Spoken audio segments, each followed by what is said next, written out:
Okay, so again, good afternoon to everyone. Good afternoon to the BSN Tutu. This afternoon, we will have our continuation of our discussion in the pathophysiology. However, this time will be allotted for everyone to have the clarifications of what we have discussed last time. And later on, I will project self-assessment exercise as a routine, even during our first semester, for us to have the assessment of learning of the discussed topics. So last time we have the discussion of the description of the course, which is the pathophysiology. We have mentioned about the definition of the pathology. So if we talk about the pathology, it is the study that pertains to the disease process. And if we talk about the physiology, we have defined the physiology as the normal function or processes.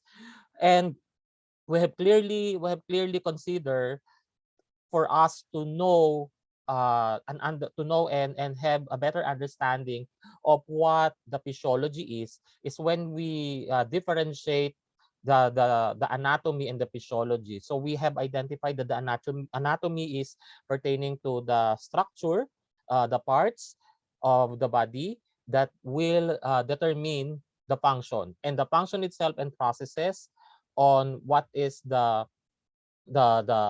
purpose of having those organs and tissues as well is basically more on the physiology.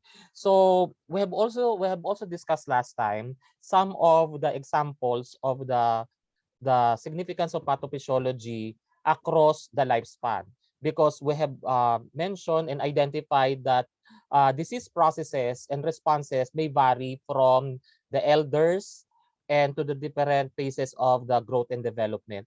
Simply because we have mentioned, I think one of the examples that we have mentioned is about the COVID-19 on the responses of the population group and the age group pertaining to the elders and in compared with the pediatric clients, because we have mentioned last time that the immune system are more strong or considered strong for the children simply because of the level of cytokines, and the cytokines are the ones very significant to prevent inflammatory process.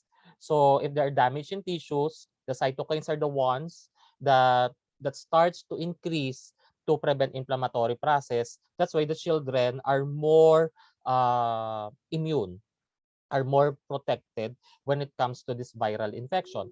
While on the other hand, the elders, as we have mentioned, are more prone, are more vulnerable, not just vulnerable, but highly vulnerable on the COVID-19 infection, simply because on the perspective that they have low level of cytokines. So those are the areas which we identify that will specify on the responses, on the difference of responses between the pediatric population and the aging population. Now, we have also discussed the definition on the etiology, signs, and symptoms. We have mentioned about the difference between the signs and the symptoms.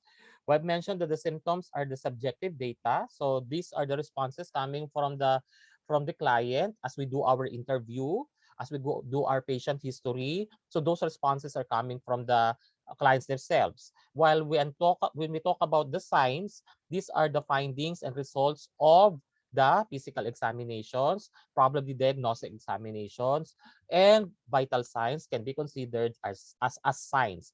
Once we once we validate these signs and symptoms, it will give us the idea on these signs and symptoms when it comes to deviation of body functioning. However, we have defined before the what we call equilibrium. The equilibrium as a state of balance, and that is health. So if there is a disequilibrium that is not anymore in the state of balance, and that is not anymore health, and that is now what we call disequilibrium. And that becomes a consideration for a nurse to identify what are the deviations happening within the body. And this could be proven and be confirmed with diagnostic examination. That's why even in the pathophysiology, it is very important for us to di naman memorize, but mainly have a background on the interpretation and normal values, because this will be the basis of the direction of appropriate care management for the client. And appropriateness is very important because this will focus on the priority of safety as well. So when it comes to the risk factors in the number one, when it comes to the factors that were considered, every disease process always starts with risk factors or causes. It could be a causative agent, okay? It could be primarily from a disease per se, and the diagnosis is a secondary complication. There could be risk factors that have been defined as modifiable and non-modifiable risk factors. So we have identified before that the modifiable risk factors are the ones that can be changed. And most of the examples that we have considered are the lifestyle. We have considered also the other than the lifestyle, we have considered also the non-modifiable risk factors, nutritional management. So these factors are based from the choice of the person, and if there are some concerns that really affect the health status of the person, so that is non-modifiable risk factors, it can be changed and it can be modified. Unlike the non-modifiable risk factors, these are the risk factors which we consider that cannot be changed, and it's definitely constant. So it could be by age, it could be by the gender. So we cannot have those change, and we can identify that if the person is high risk, it may depend on the literature, it may depend on research findings on why persons of the gender male or either female and age group are of high risk. So one of the typical examples that we mentioned before as an example po ay, for example, which of the gender male or female are high risk for the cardiovascular disorder or somehow hypertension. Most po, when it comes to the research findings, that in the increasing age, as what we have mentioned, the bulbs, okay, the bulbs of the heart thickens as of the increasing age. It so happen lang that the males are the ones who may be high risk for the development of hypertension or cardiovascular disorders other than with the female, simply because it contributes also yung lifestyle, because as based from the literature and findings, that most of the gender demographics specifically identified that the males are more engaged into problem with lifestyle. However, when it comes to the female now, we have new findings that it's almost near to the statistics that the females are now over with the number when it comes to this problem. However, if we are talking about the physiological process, the male is still have the evidence-based findings that it thickens initially the bulbs compared to female. And for the female, usually it occurs the problem with the hypertension or most in the cardiovascular disorders, that they are high risk at the time that they are on the menopause stage, because eventually on the level of hormones. So those are considerations that we have identified specifically on the modifiable and the non-modifiable risk factors. So if you have questions po, you may just raise your hand, or if you have new readings, that will be more appreciated. And most, hindi lang more, most, that will be most appreciated, simply because I know for a fact yung interest ninyo will be yung interest ninyo with the subject matter could be more explorative in such a way that if you have your self-paced learning, kaya nga sabi ko nga sa inyo, if you will have this hand gesture, nako, I will really love it at the end of each topic and at the end of each course of this course. If you will have those gestures, ibig sabihin you are a student that explore more on the understanding from the concepts that I discussed, and you learn also from your own as you interpret the concepts that we have discussed. So but if you will have this hand gesture or hand sign, nako, I really need to be alarmed. I need to be alarmed, simply because before I proceed with the transition of the next topic, I need to specifically have more explanations, more examples, so that you will be it will have a clear delivery of the concepts. So please be very honest. Even though we will be slow, delay in the transition of our topics, but if there are some who may have unclear portions of the discussions, clarifications are very much open for questions. It could be in the mode of raising your hand. You may unmute or you may put it in the chat box. Okay, number two, when it comes to the identify implications of therapeutic interventions for disease and conditions, if we say therapeutic interventions, this is very significant on our nursing care management. This could be on the treatment regimen. So if we say the implications, we are talking about the factors that will possibly lead to a specific disease. And from the disease identified, it may lead to a complication. Then other than the complication, it may lead to death. So those concerns na if for example you will mention to me that you are experiencing hyperacidity. The next question is that of, do hyperacidity can lead to death or fatality? So you will have your analytical and critical thinking on how it will process your acquired knowledge to direct that, do hyperacidity can lead to death? I haven't heard any experiences or any testimonials or any anecdotes that hyperacidity may lead to death.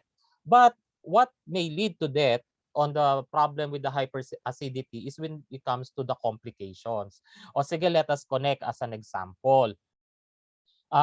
Probably kasi if someone will ask you, I'm experiencing epigastric pain, it seems hyperacidity.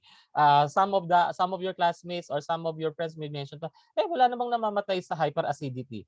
But if you will try to ignore it, if it will cause extensive damage to the stomach or gastric tissues and cells, it will be fatal. In a way, how it will happen? Okay, for example, when the person is experiencing hyperacidity, so the primary question to that is, what is the cause of the hyperacidity? For the 48 students here, the ratio could be 1 or 2 out of 48 experiences hyperacidity. So probably these two may have different causes of why it leads to hyperacidity. Number one, for example, the person is skipping meals or having skipping meals due to diet regimen, diet. Ibig sabihin, hindi yung therapeutic dietary management, but the diet that is conscious diet management, na she controlled eating some of the foods that may increase fatty tissues.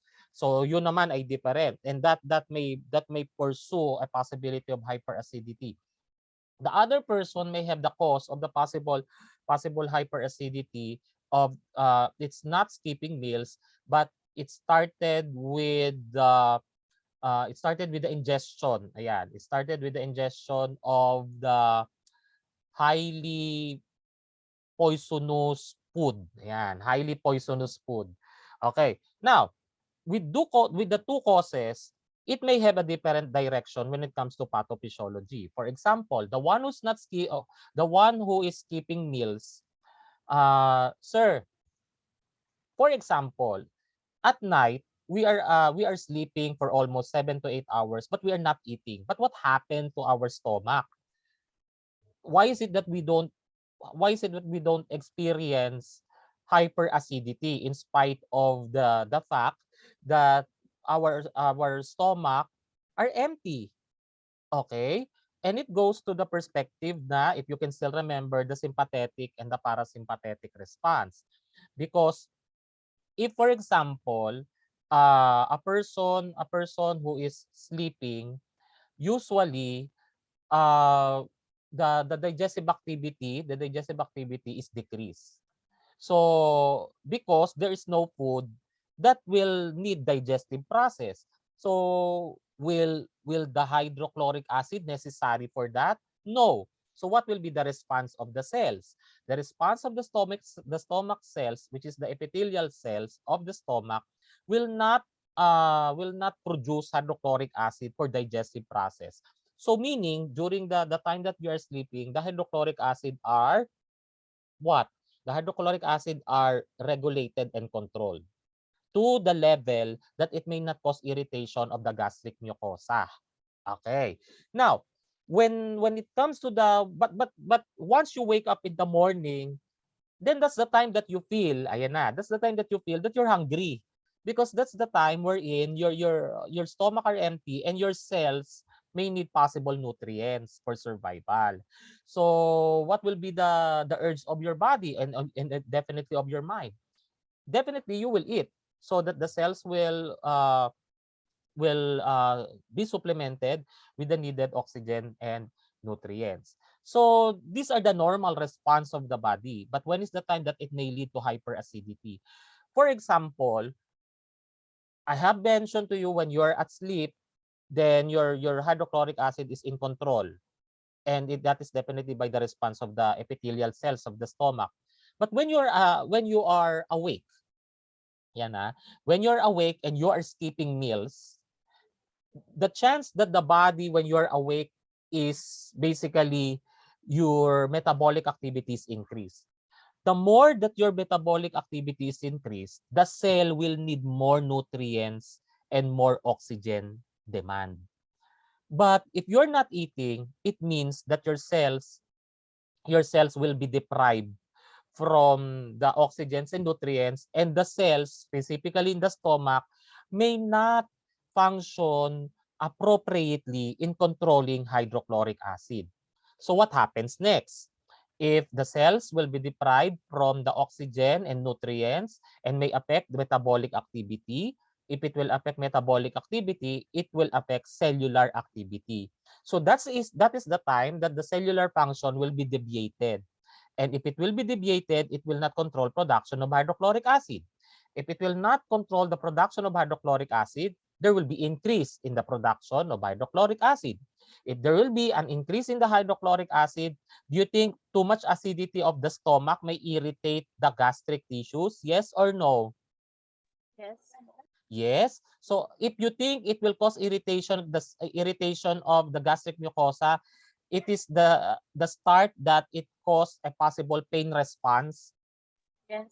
Yes. So if it will cause the pain response, that's an indication that there is a possibility that the gastric mucosa will stimulate the synthesis of the prostaglandin for the brain to respond that there is pain. And that pain will direct to the epigastric area, specifically in the stomach. And that will give you a hint that the hydrochloric acid is too much that causes already irritation of the gastric mucosa. If you will continue, now, this is now the question, how it will lead to death. Anyway, hyperacidity may not lead to death, but it's possible.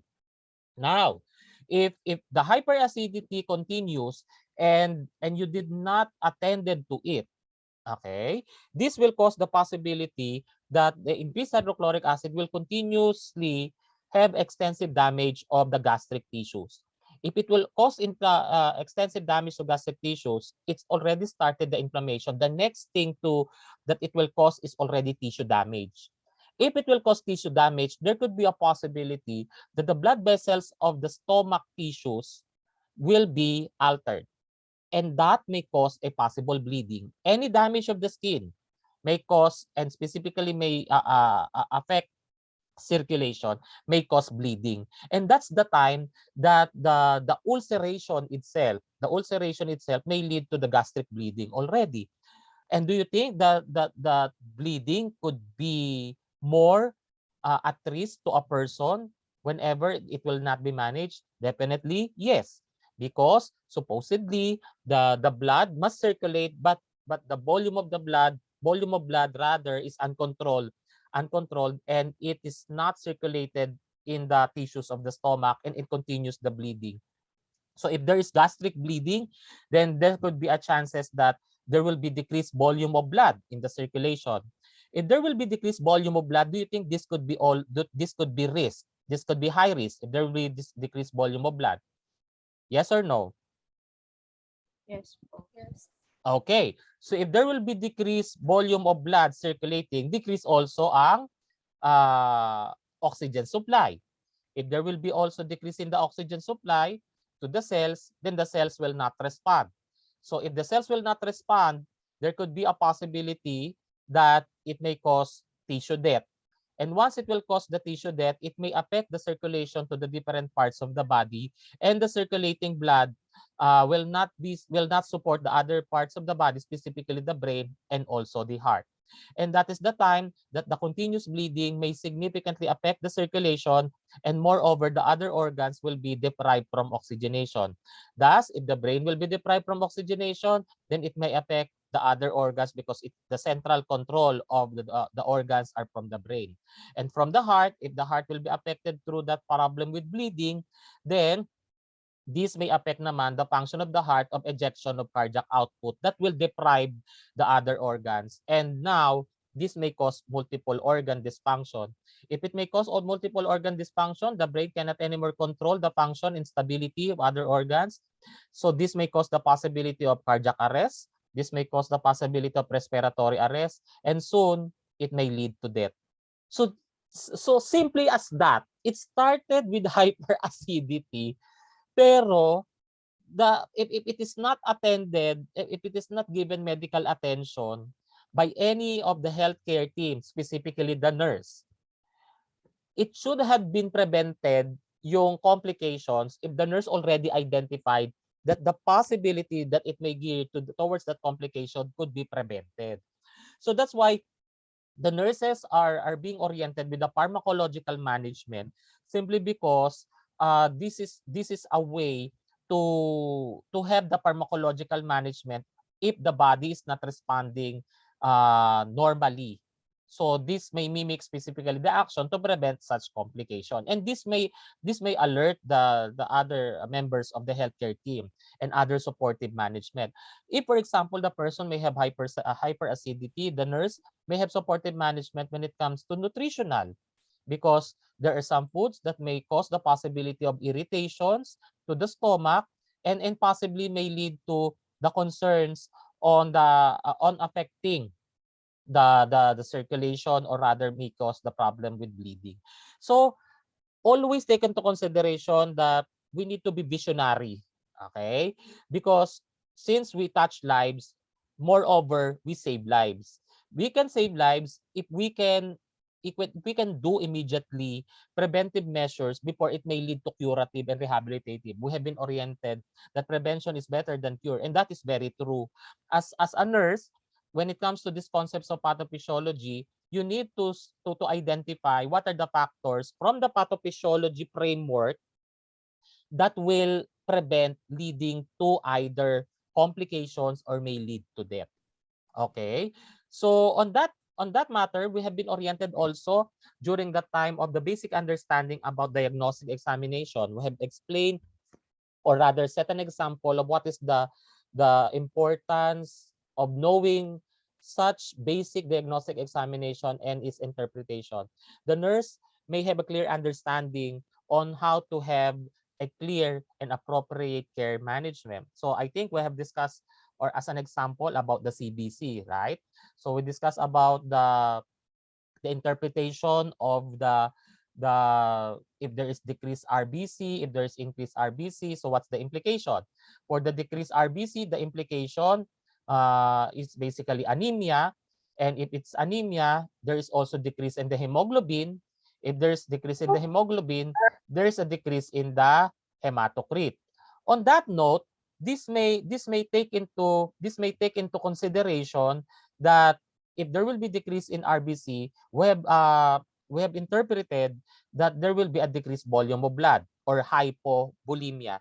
And my question that had been addressed during that time is, among the case of polycythemia or the anemia, which of the two may require blood transfusion? So very obviously, because of our interpretation that the decreased RBC that affects the oxygen carrying mechanism and affects the viscosity of the blood, which is hypovolemia, is the one that could be subject possibly for blood transfusion. So it will give us the direction. It is just only with the results of the diagnostic examination on how we will be confident to attend to our client when it comes to the care management.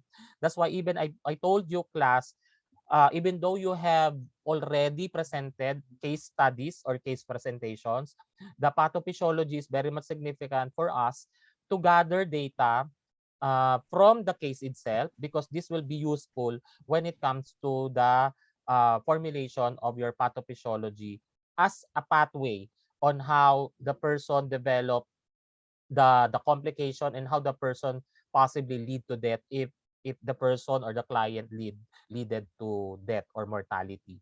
So we've studied the definition of the physiology as a normal function, and we have mentioned that the physiology is considered as the processes or functions. So later on we will have the review of the systems of the body, so that we will be refreshed.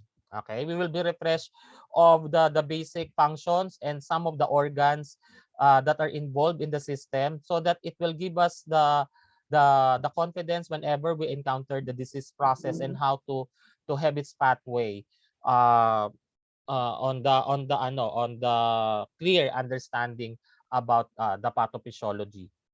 We have identified also during our discussion about cell physiology. And cell physiology is the study of cell, and the cell is the basic unit of the body. So that's why, as we consider the cell as the basic unit of the body, it lies on the cell on how the body will respond accordingly as needed. Because if the person experiences a physiological problem, the cells are very important that are identified in the various organs, so that it will facilitate the balance and compensation. If the cells are active when it comes to the compensatory mechanism, then we could say that you can be stable and in the state of balance. But if there are instances that you may have the experiences of manifestations, it comes to a point that you need to realize that the cells may have a deviation when it comes to its function. So let us discover and let us identify what specific deviations in the cell probably have considered to be deviated, and possibly soon may lead to a disease process or complication. When we talk about the special physiology, this is we have studied about the relationship of each organ to other organs. Okay, so I think one of the examples that we set here in the special physiology is that of when we talk about the processes or physiology of the blood pressure, regulation of blood pressure, what are the organs that are involved in the regulation of blood pressure? So we have mentioned the relationship between the heart and the kidneys.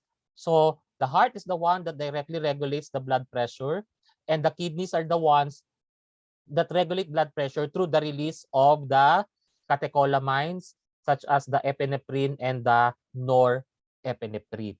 So if ever when you will encounter a case of individual affecting the kidney, the next thing that you need to evaluate is the function of the heart, because they are interconnected with each other. Vice versa, if the heart may have a problem, then there could be a possibility that the heart may affect the kidney. So that's why if the person is hypertension, the next phase that the nurse must expect to evaluate is the function of the kidney. And moreover, sooner or later, there could be also a way that the brain is also controlling the blood pressure. So that's why the next thing to do is to check the function of the brain. So that's why it is interconnected with each other. When we talk about the regulation of the blood pressure, it's within the function of the brain, the function of the heart, and the function of the kidneys. So they are interconnected with each other. Okay, next. How about the function of the liver? Okay. The function of the liver that is caused by a disease process of drug poisoning, for example, or drug toxicity. So we have studied in the first semester that the two major organs that are related to each other when it comes to excretory and when it comes to detoxification is through the liver and the kidney. Moreover, it must also have a connection with the intestinal tract, because drugs the liver is the one that detoxifies, but for the excretion, it could be via the kidney and via the intestine. So that's why if we are talking about a problem of the liver, which is caused by the drug toxicity, the next thing to take into consideration is to assess the liver and to assess the intestinal tract, because these are the means and the ways that will balance or that will prevent further toxicity. It could be via the urine or it could be via the passage of stool. So if may problem si kidney, it may be connected with the function of the liver. Why? To the extent that the liver may not manage anymore toxicity level whenever the client is taking drugs or medicines. So yan po, class ha, be careful when it comes to this aspect, because when for example the kidney problem arises as a failure due to the drug toxicity, the next thing for you to check is the kidneys, or rather the kidneys, if there's a problem with the liver. On the other hand, vice versa, kidneys to the liver. So that is very important, and that is the study of the special physiology. When we talk about the systemic physiology, we have reviewed about this, about the system. Okay, when it comes to the system, this concerns with uh, organs that are interconnected with their functions. Okay, let's give an example. For example, in the cardiovascular, in the ano naman, other than nervous system. Okay, with the nervous system, what is the relationship between the spinal cord and the spinal cord and the brain? Okay, the spinal cord is responsible for the impulse transmission, right? And that is responsible for the balance of response sa body and compensation, while the brain controls the function of the various physiologic processes of the body, specifically the organs. So on that note, the spinal cord and the brain are part of the what we call central nervous system. So we have the central nervous system, di ba? And we have the peripheral nervous system. So the nerves are distributed all over the body. So these are the peripheral nerves, the spinal cord, the brain are the major organs that are involved in the nervous system. And what is common with the three that I have mentioned? The capacity, they have the capacity and function to transmit impulses. Okay, and that is basically to control the functions and processes of the other organs. That's why I have oriented you with the sympathetic and parasympathetic nervous system. So that is the function of the systemic physiology on how it will be interconnected with each other. Another, if the person experiences a problem with a problem with abdominal distension. Okay, abdominal distension. If we have abdominal distension, when you palpate the abdominal area, it's very firm. Okay, very firm and obviously distended. So if we're talking about abdominal distension, so there are many organs. Okay, there are many organs in the abdomen, and most of the system that are identified in the abdominal organs are the gastrointestinal tract.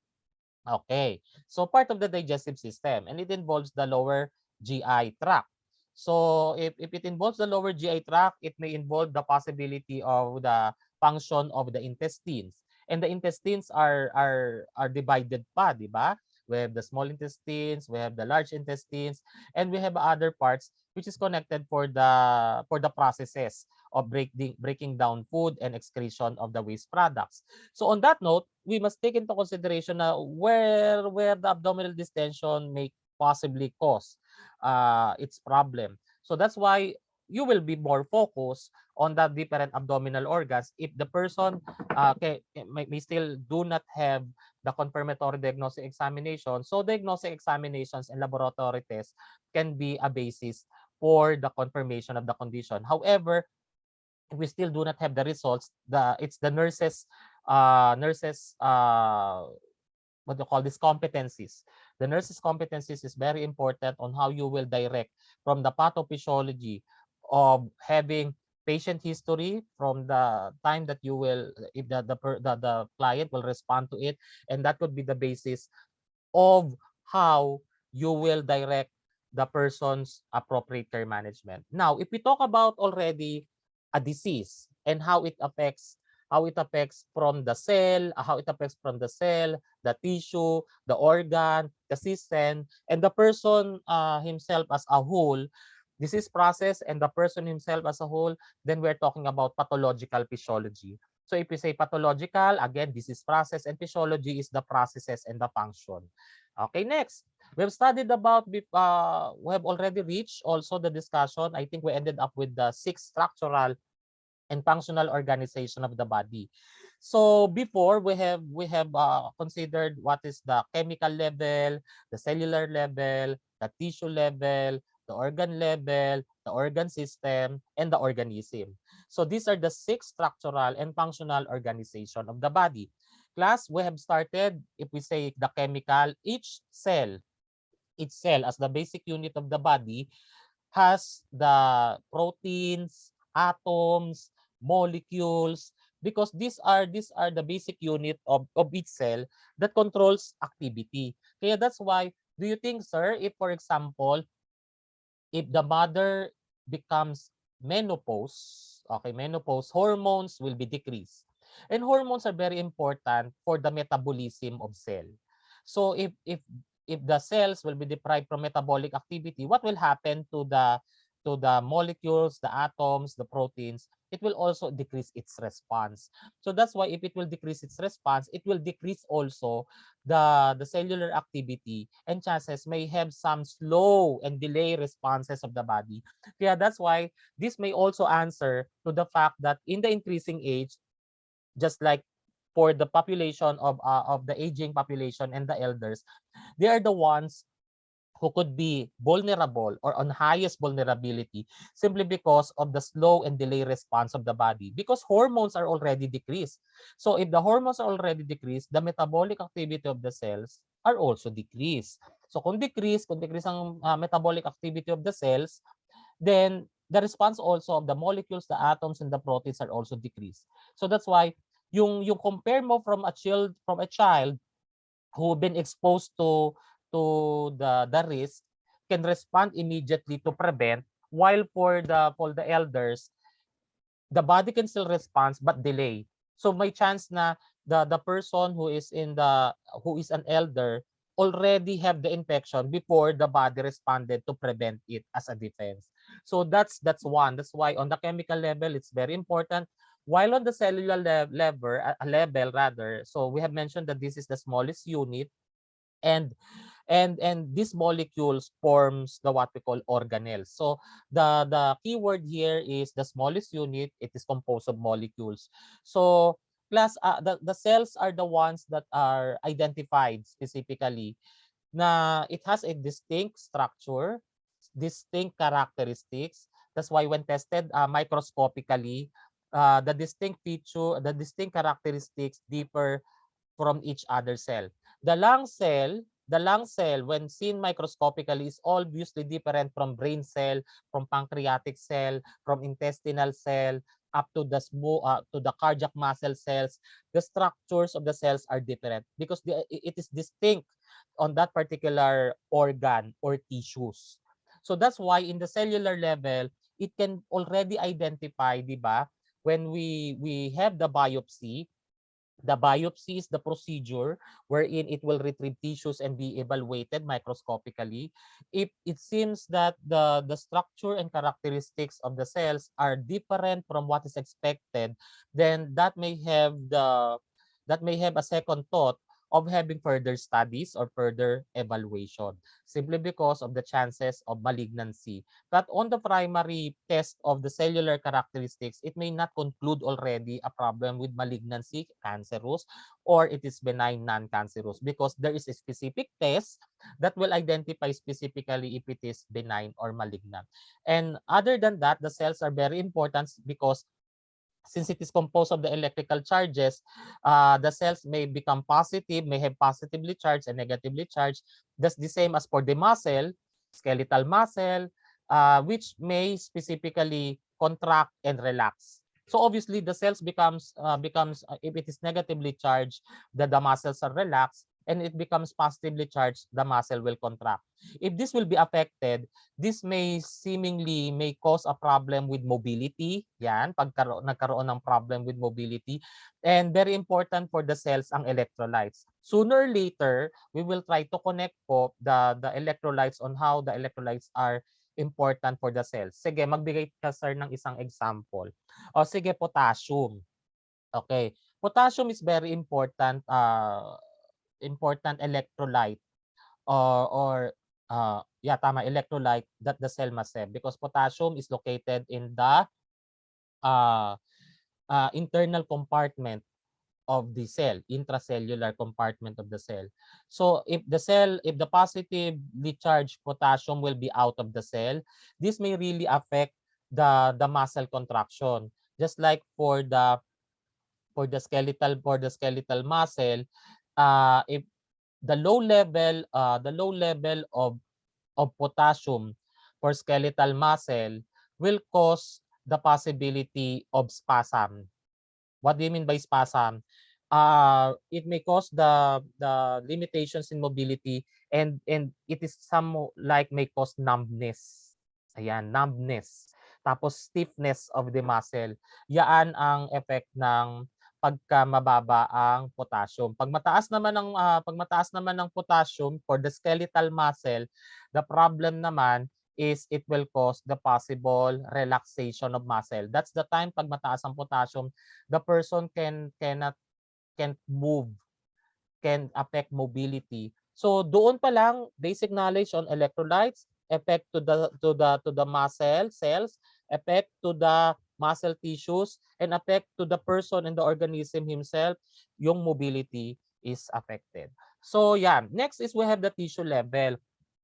Actually po, 'di ba, aside from the distinct characteristic of lung cells, brain cells, pancreatic cells, kidney cells, we have also type of tissue, okay, cells, tissue cells or rather tissues that are distributed or that could compose in one organ. Okay, for example, sa tissue level, these are group of similar cells that have common surrounding materials. What do you mean common surrounding materials? For example, I will not go far anymore as what we have mentioned, di ba, dito sa urinary bladder. Alam niyo po ba na for most of the organs, usually ang composition ng layering diyan ay connective tissue.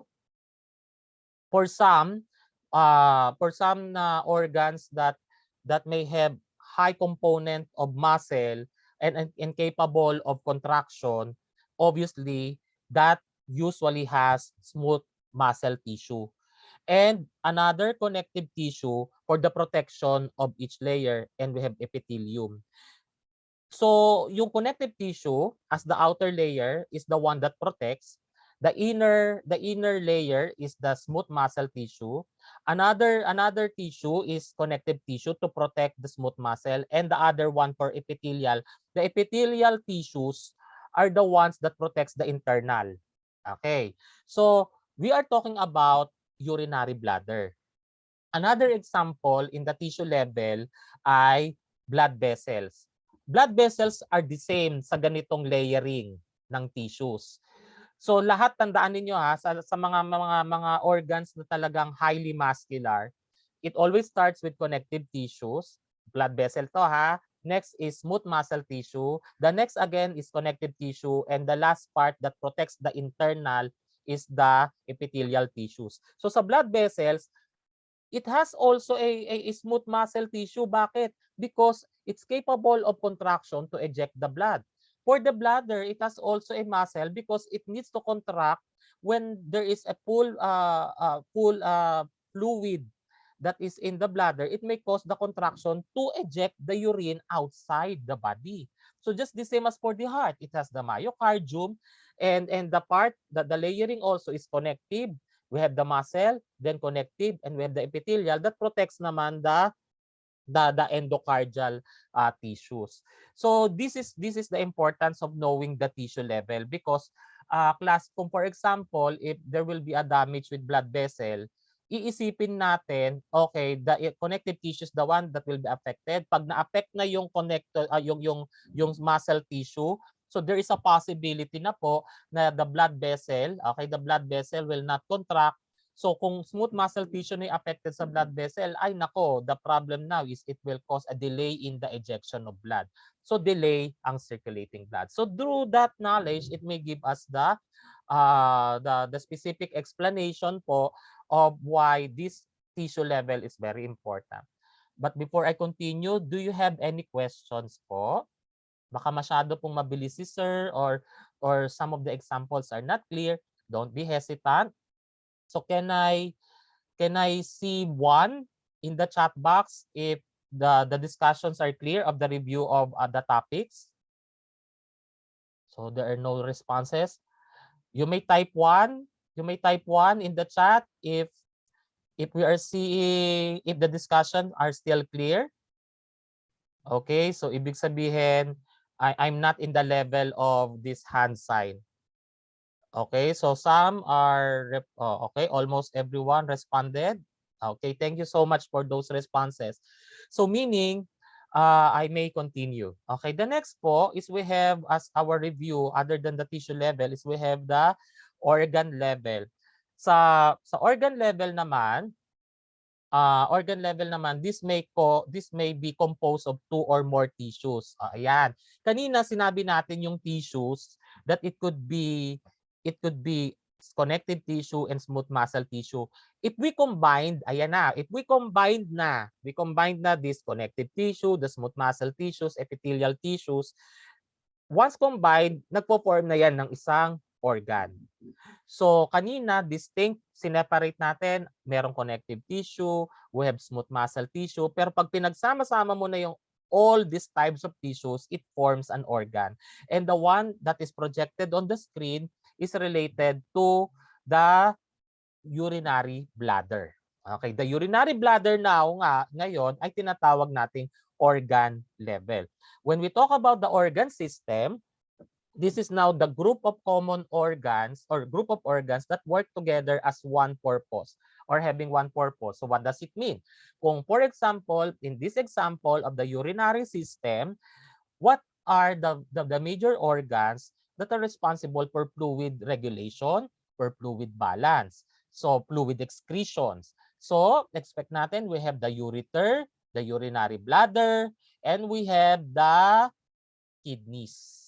Okay, so that's why anything that is related to this na mag-manifest to your patient, example, a manifestation of pain in the lumbar, for example, pain in the lumbar. So obviously, chances that it may affect the kidneys. So that's why the client could be subject for urinalysis.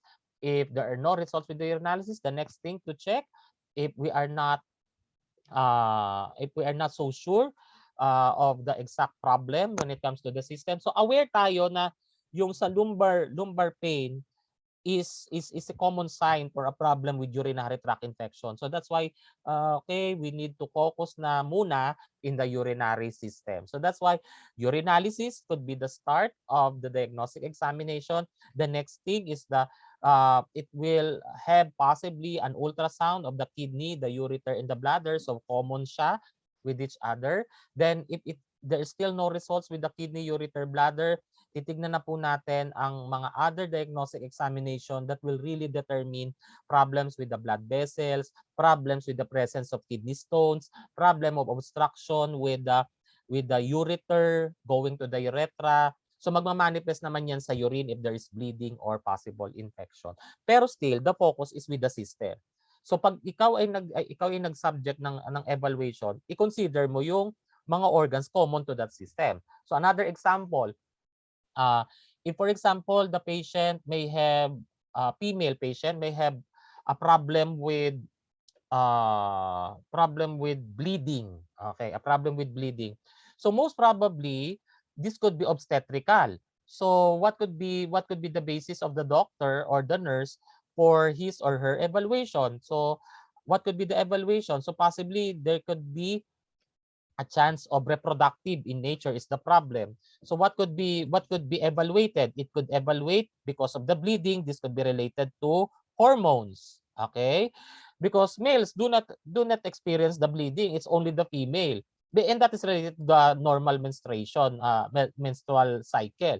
But if it is profuse, then that's an indication of obstetrical clearance, which may involve the status of the ovaries, the status of the fallopian tube, the status of the uterus. So these are connected with the reproductive structures. So it will give us the idea that it focuses muna on this system so that to be specific, papasok na tayo dun sa organ. Okay, next po. And on the organism level, when it comes to the organism level, this represents the highest structural because all of us as human, as individuals, must have already or almost must have the 11 organ systems. Okay? No human in this world do not have the 11 organ system. Even though you lack a part of that system, but still the system itself function to its certain purpose or processes. So let us now connect in this process. So for a better understanding po, if you will notice on the chemical level, atoms and molecules or atoms combine to form molecules kasi atoms are smaller molecules and we have the proteins and these are composed of the what we call cell. Okay? So this is the cellular level. Okay? The one that has been identified dito on the cellular level is smooth muscle. Okay. When this smooth muscle on the cellular level, okay, on the cellular level are clustered with each other, so common cells clustered with each other, it becomes smooth muscle tissue. Okay. So as what we have mentioned on the on the organ level, it may compose of two or more tissues. So di ba dito sa our example dito po in the organ level is blood vessel. And in the blood vessel, it composed of epithelial tissue, smooth muscle tissue, connective tissue. So two or more tissues are combined. Kaya always bear in mind that when there is a damage with organs, always take into consideration what are the tissues present in that organ. But most commonly, ang mga tissues dyan ay ito, either epithelial, smooth muscle, connective tissues. So these are the common tissues that we can identify. So it may also give us the idea kung for example there is epithelial damage or epithelial tissue damage. So meaning it will give us the idea na ang damage dun sa blood vessel na yon ay internal. Okay. How about if we encounter that there is a damage of the blood vessel specifically on the connective tissue. So ibig sabihin the outermost layer of the blood vessel is affected. So kung for example naman, it has been identified that the blood vessels is not capable to contract, we think na that the inner or the mid layer of the blood vessel are affected, which is the smooth muscle tissue. So again, two or more tissues discompose of the organ. Now, if we consider na po yung organ system, sa organ system, let us identify or there is a possibility na i-check na natin kung blood vessels ang involved sa problem. Iisipin na natin anong system involved or included ang blood vessel. So obviously circulatory system. So kung included po siya sa circulatory system, then mainly po we will check also the function of the heart. So yun, papasok tayo doon sa function of the heart. So kasi interconnected siya with each other. Tulad nung sinabi ko po kanina as an example in the urinary system, pag kidney ang problem, pag kidney ang suspecting mong problem, you need also to check the function of the bladder or the function of the ureter. Pero kung halimbawa naman na wala sa kidney ang problem, the next focus na is to check the other organs in the urinary system until we discover kung saan po talaga yung problem arises related to the chief complaint of the client. And moreover, if it is the circulatory system is combined with the other 11 organ systems of the body, then we have the organism as a whole. Okay. Now, let us connect a problem. I think this is with the next slide. let us now identify a problem that we can associate with the problem or the use of the concept of the six structural and functional organization of the body. O sige. So let's start with, for example, can you give me a risk factor for very basic tayo muna. Risk factor for hypertension. Can you give an example of risk factor for developing hypertension? Anyone?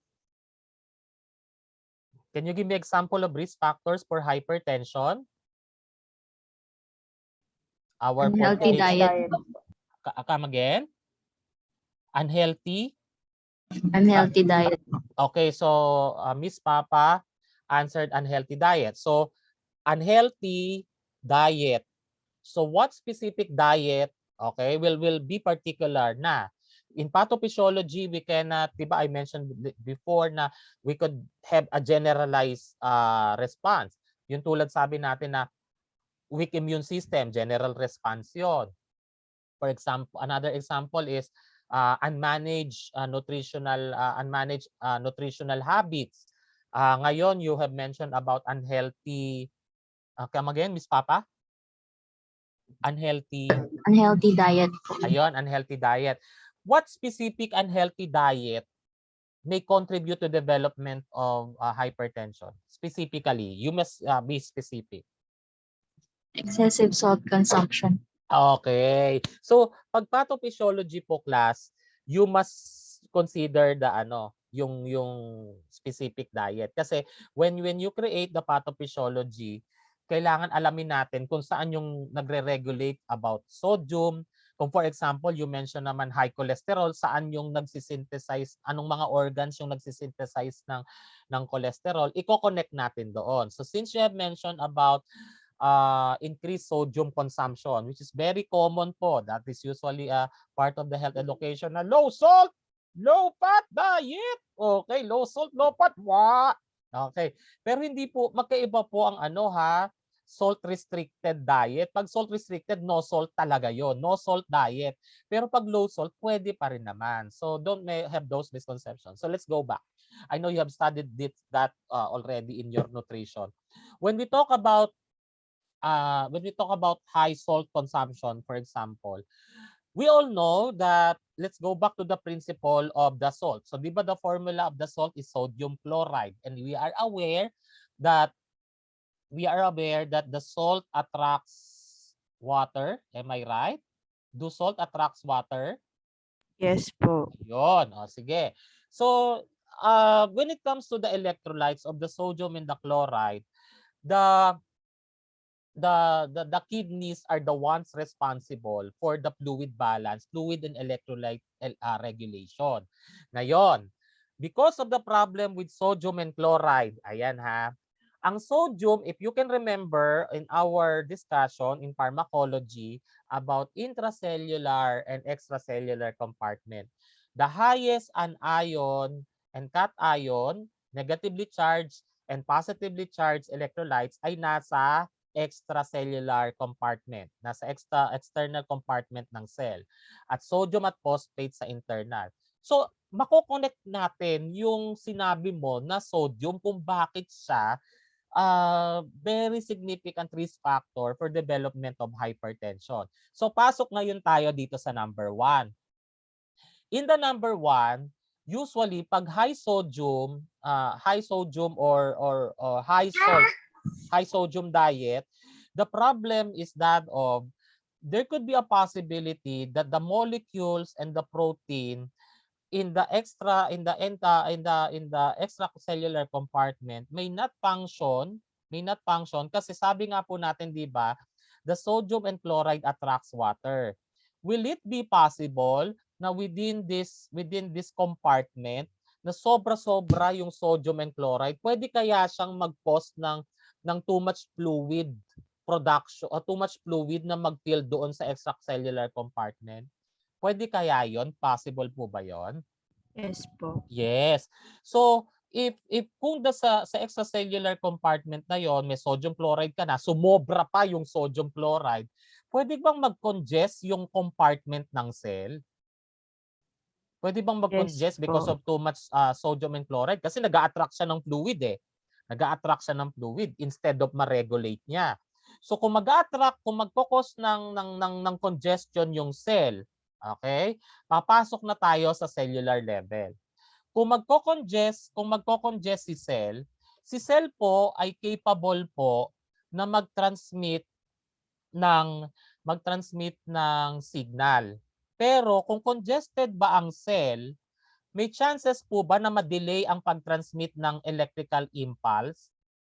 Is that be possible?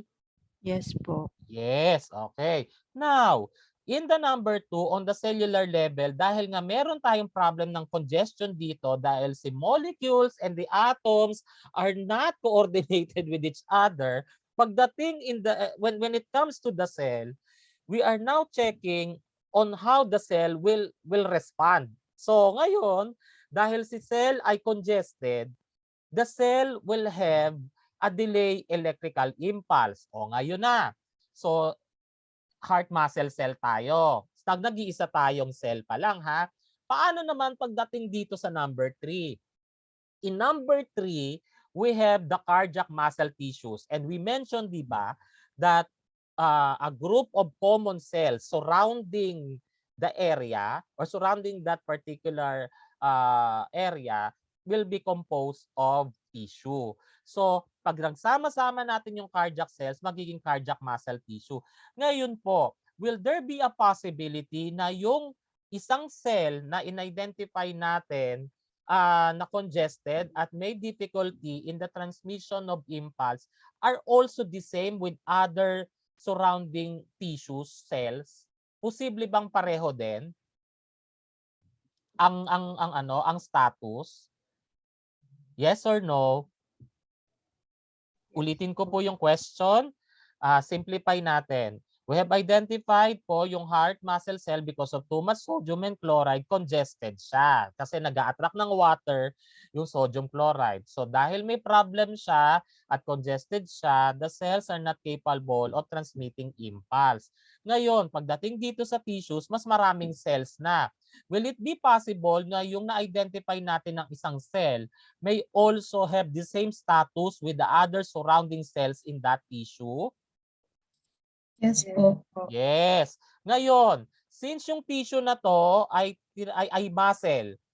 So pag muscle po ba, ito po ay this may have a capacity of contraction and relaxation? Yes. Yes po. Yes. Now, pasok na tayo sa number 4. Yung number 4 natin na structural is organ. So anong organ yung identified natin? Yung heart. Yung heart po ay composed of or majority of cardiac muscle tissues. Okay, cardiac muscle tissues. Will there be a possibility, for example, in the heart, di ba the heart is divided into the right and the left side of the heart. For example, itong cardiac muscle tissues na ito ay nasa right side of the heart. If it is in the right side of the heart at nandoon yung mga nandoon yung mga cells na congested at nadidelay ang electrical impulse, is it possible na yung action ng left side of the heart ay different from the right side of the heart? Should we say na yung left side of the heart ay merong healthy cells? Yung right side of the heart, ito yung may mga cells na congested at hindi nagtatransmit ng electrical impulse. Will that be possible? Will that be possible? Yes or no po? Yes po. Yes. Okay, now, since yung unhealthy cells ay nasa right side at yung healthy cells ay nasa left side, which of the side ang magkakaroon ng problem with conduction system? Yung right side or yung left side? I will repeat. Yung right side, nandun yung unhealthy cells kasi yun yung mga congested. On the left side, nandun yung healthy cells. Which of the two sides of the heart ang magkakaroon or should we say may have a problem with contractility? Right side or left side? Right side po. Okay, right side because our reason is that of nandoon yung mga cells that had been congested. Since nasa right side yung may problem sa contractility, hindi ba magiging even yung contraction ng heart? May possibility ba na yung right side mo madidelay ang contraction, yung left side mo nasa normal contraction? Will that be possible? Yes po. Okay. So is it possible na dahil sa right side of the heart, sa right side of the heart, nandoon yung mabagal ang contraction, will there be a possibility na mabagal din ang ejection of blood sa right side of the heart compared sa left? Yes po. Okay, very good. Ayan na tayo ha. So, papasok tayo doon sa organ system. Okay, pasok na tayo sa organ system ha. 'Di ba you have mentioned po na sa right side po weak ang contraction. Sa left side po wala po tayong problem kasi sa left side of the heart, wala namang problem with congested cells. Now, if sa right side po of the heart ay mabagal ang ejection of blood compared sa left, will there be a possibility po na there will be a decrease of blood supply towards the left side of the heart? May possibility ba kasi mas mabagal ang right side of the heart compared sa left? Will there be a possibility na decrease ang volume of blood that goes to the left side of the heart? Yes or no? Yes Parang wala nang sumagot. Answer? po.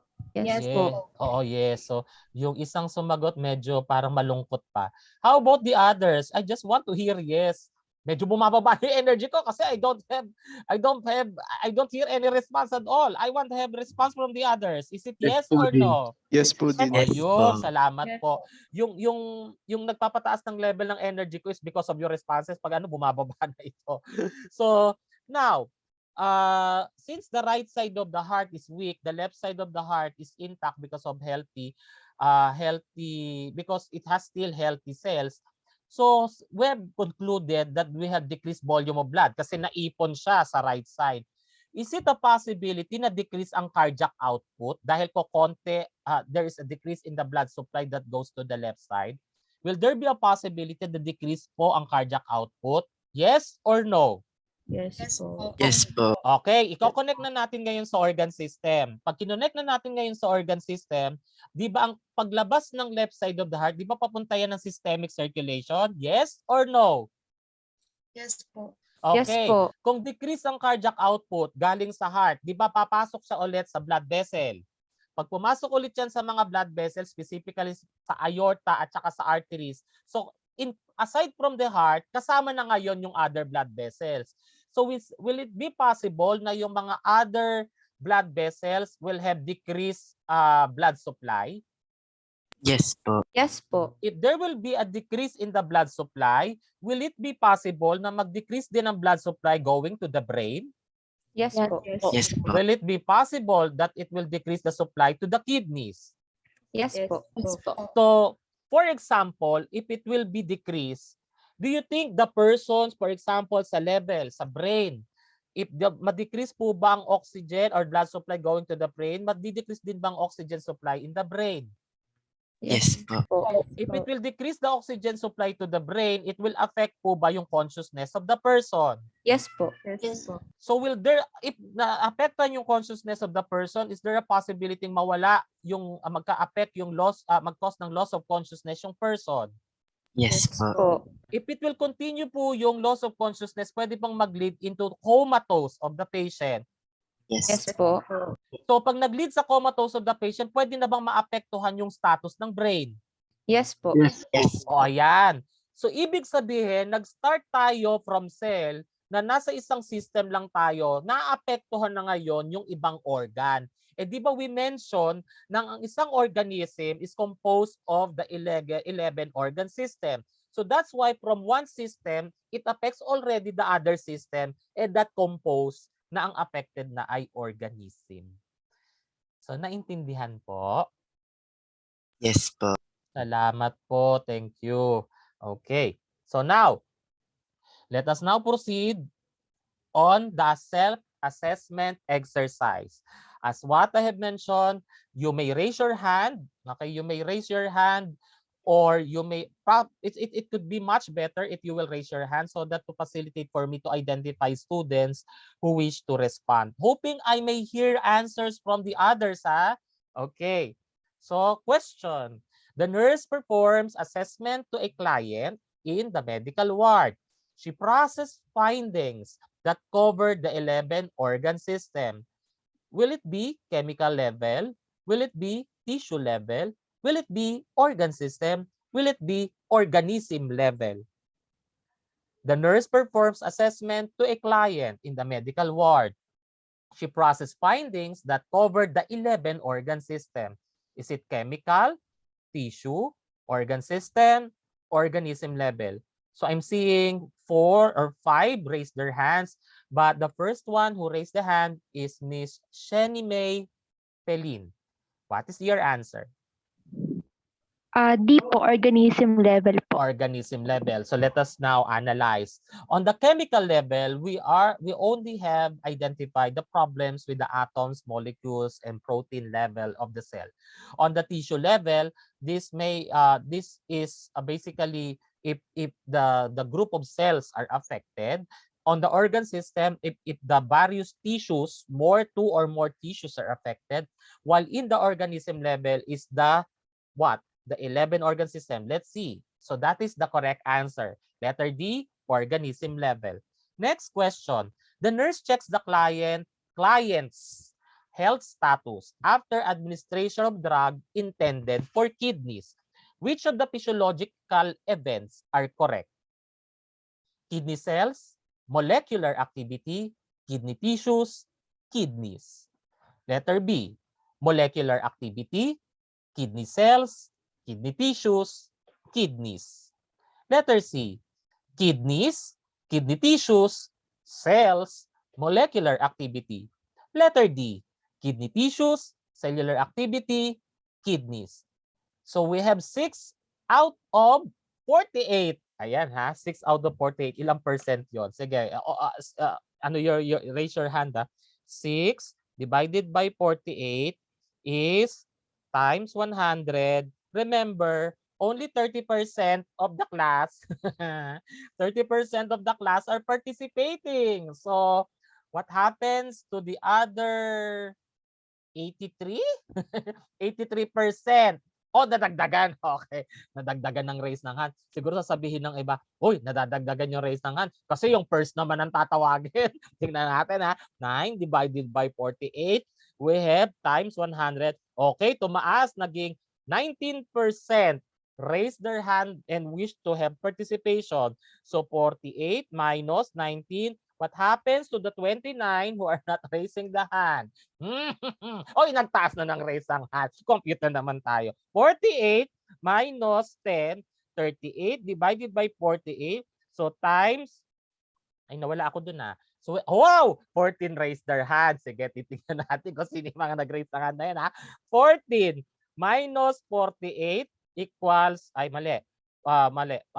48 minus, 15. Impressive! Minus 15, 33 divided by 48. Wow! Times 100. Wow! We have now 69% who raised their hand. Oh, wow! Ha? Hindi lang to raise ng hand. The next thing to do is we will have a twist. Tignan natin yung mga nag-raise ng hand. Okay, for those who raise their hand, nabawasan na. Nawala na yung mga nag-raise ng hand. For those who raise their hand, let us see. Okay. Nabawasan. Naging 12 na lang. For those who raise, nababawasan. For those who raise the hand, we have, let us call Miss, nawala na yung tinawag ko ah. Yung tatawagin ko supposedly nawala. Okay, we have Miss Torre Eliza May. Miss Torre Eliza May, what is your answer? My answer po is letter B. Okay, let us see. Let us see. If that is, are you is your answer final? Final answer na po. Wow. O, sige, secure na natin. So, the answer, correct answer is, let's see. What ayaw lumabas yung answer? Let's see. The answer is letter B. You're correct. Thank you very much. So you can now lower your hand. Yan. Medyo tumataas yung energy ko pag maraming to nagre-raise ng hand. Pero the next naman ngayon ay hindi na yung first who raised the hand. Okay? So, why your answer is correct? Because let us go back to our discussion of the six structural, di ba? So nag-start tayo with chemical level, that's correct. Kidney cells, we have cellular. Tissues, we have tissue level. And it ends up with the organ level. Ang next pa dyan, pag yan ay nagtuloy pa sa urinary system, ayan, that's organ system. Pag nagpunta pa yan dun sa person or individual, yun na yung tinatawag nating organism. So, through that idea, it will give us the point of ito rin kasi yung magiging flow of pathophysiology. Pag nag-start siya sa cell, sa cellular activity, yung atoms and molecules, sunod na si cell, affecting the tissue, affecting the organ, affecting the system, affecting the person himself. Okay. Naku, may natira letter D, but doesn't mean that's the correct answer. Okay, the answer, the question is, the nurse attends to a client with difficulty of urination. The client was subject to diagnostic examination of kidney, ureter, bladder, or KUB ultrasound. The organization refers to, is it organ system, is it tissue level, is it cellular level, or is it chemical level? Again, walang nagre-raise ang hand pa. The nurse attends to, namimiss ko na yung question pa lang may nagre-raise ng hand, wala pang choices. Okay. The nurse attends to a client with difficulty, parang isa pa lang nag-raise ng hand, to a client with difficulty of urination. The client was subject to diagnostic examination of kidney, ureter, bladder, ultrasound.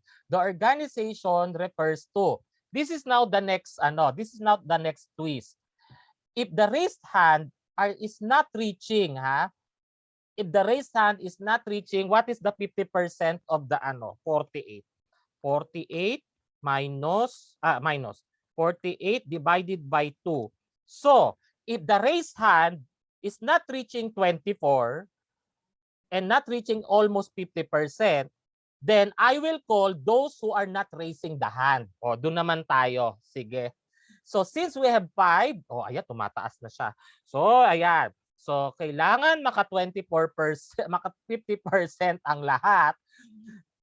Then if it will not reach 20, if it will not reach 50%, then I will call those who are not raising the hand. Very cooperative yung mga nagre-raise ng hand. Lumagpas na. I like it. So, huminto na, 26. Walang lower ng hand, 27. Okay, bumaba. Merong bumitaw agad, 27, 28, 27. May naglalaro 27, 28. Raise hand, lower hand, raise hand, lower hand. Okay, 27 divided by 48 times 100. Wow, we have 56%. Now, ang next question. Ang sabi mo, sir, panindigan mo yan, Pag nag 50%, hindi ka na magtatawag dun sa hindi naka-raise ang hand. Mamaya tataas yan. So ngayon, for the meantime, I will be very firm with my response. So I will call those who have raised their hand dun sa 50%. So random. So random, we may have those who raise the hand. Eugenio Hasmin. Eugenio Hasmin, what is your answer? A po. Ang lungkot, are you firm with your answer? Yes po. Opo, sige, we will respond. Kanang malungkot. So the answer, let's see. Let's see if you're correct. Sir, paano po if the answer is incorrect? What will happen? Di incorrect. Iko-correct natin. Huwag naman kayong magulat. So next, the answer is correct. Organ system. Okay, you can now lower your hand. When it comes to the organ system, why we considered it as organ system? Because, di ba, in the urinary system, we have mentioned that the composition of the urinary system is we have the ureter, the kidney, and the bladder. So these are 3 organs that compose a common purpose. So that is organ system. Okay, very good. The next question. The nurse refers the client for treatment regimen to a specialist. and will consider the study of the effect of disease on cell, tissue, organ, and system. It refers to what? Okay, it refers to what? Is it special physiology? Is it systemic physiology? Do we have pathologic physiology or cell physiology? Okay, we have 2 participants, 3 participants raise their hand, 4 participants. Ayan. So very cooperative yung class ha. I really like it kasi pag hindi na ngayon, let's raise the percentage. So if we are 48 in the class, at least we must have 70% of the class. So tingnan natin 48 times 0.7. Wow, at least 33 to 34. 33 to 34 in the class must raise the hand so that I will not call those who are not raising their hand. So sige, but it doesn't mean po but that you are raising your hand, hindi kayo yung tatawagin ko. This is now the challenge. We have the 70% na dapat mag-reach kayo ng 33 to 34 pero hindi nyo alam kung saan ako tatawag. Those who raise the hand or those who are not raising the hand. So tignan natin. Pero maganda yung magiging result kung may nag-raise na hand ng 33, ibig sabihin the rest of the group are responding to the ay huminto sa 19. Huminto sa 19. So dahil 70%, we wish to target the 33. Okay. Tumataas. So hindi na tumataas. So parang sige, I'll count na lang ulit ng 5 kung magtataas pa siya ng 33. So we have 1, we have 2, we have 3, we have 4, we have 5. Okay. We have only 22 participants. So sa 22 participants, 22 divided by 22 divided by 48, we have only reached 46%. Now, I will call those who did not raise their hand. Wag niyong ibababa, 22, cooperate. I will now call those who did not raise their hand. Okay? So next, may I call on Tyron Romero. Tyron, what is your answer, Tyron? Letter C po. Letter C. Let's see. Okay, let's see if the answer is correct. Okay, thank you very much, Tyron. Your answer is correct. So you may now lower your hand. So why is it that we have pathological physiology? Because we have mentioned that if we are considering pathology, this is referred to the disease process. And if we're talking about the physiology, it refers to the functions and processes. Now, if this is related to the disease and how it affects the cells, the tissues, the organ in the system, that is pathological physiology.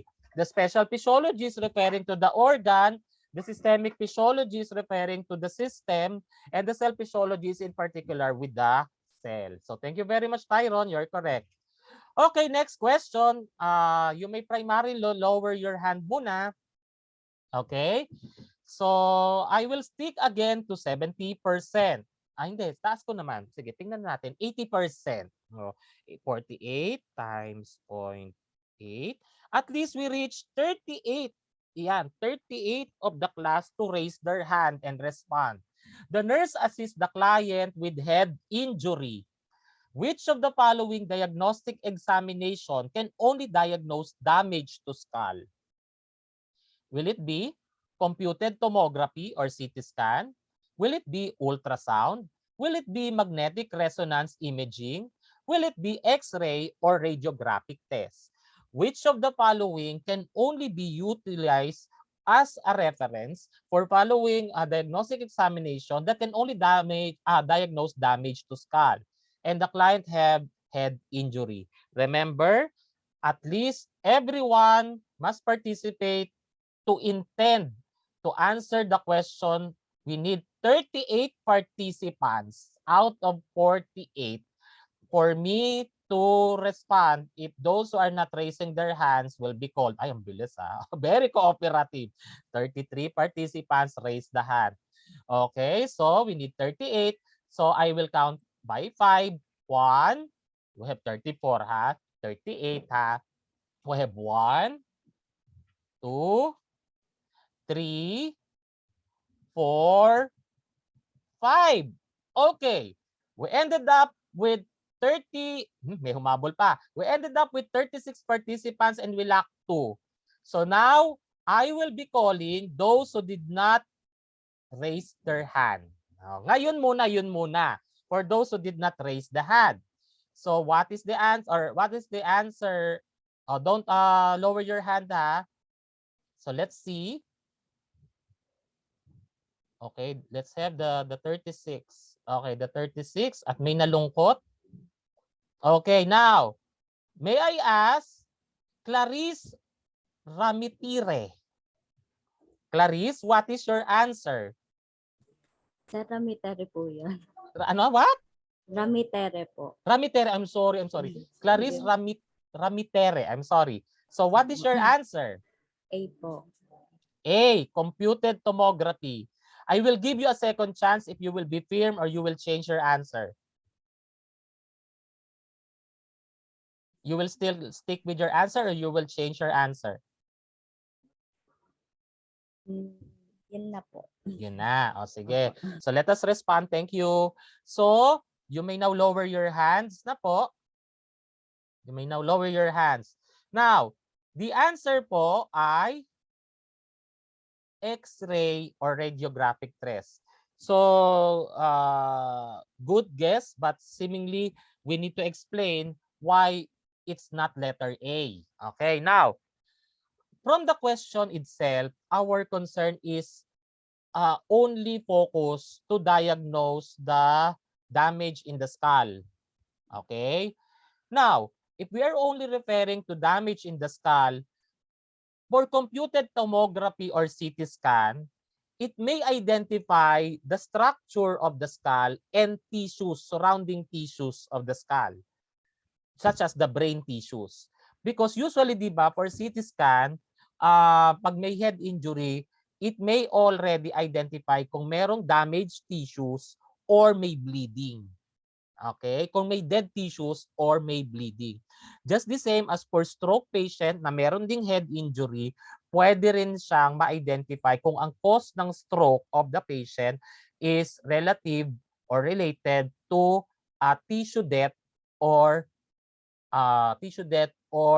the bleeding. So hindi lang yung skull. It may identify yung skull itself, pero mas kino-focus niya specifically yung status ng spaces between the skull and the brain, yung tissues at kung may presence of bleeding.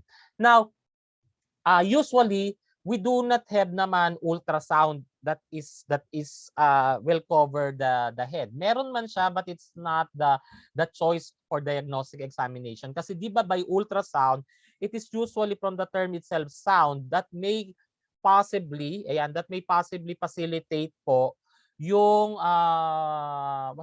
facilitate po yung actual movement of the organ. So yun yung ultrasound, di ba? Just like for the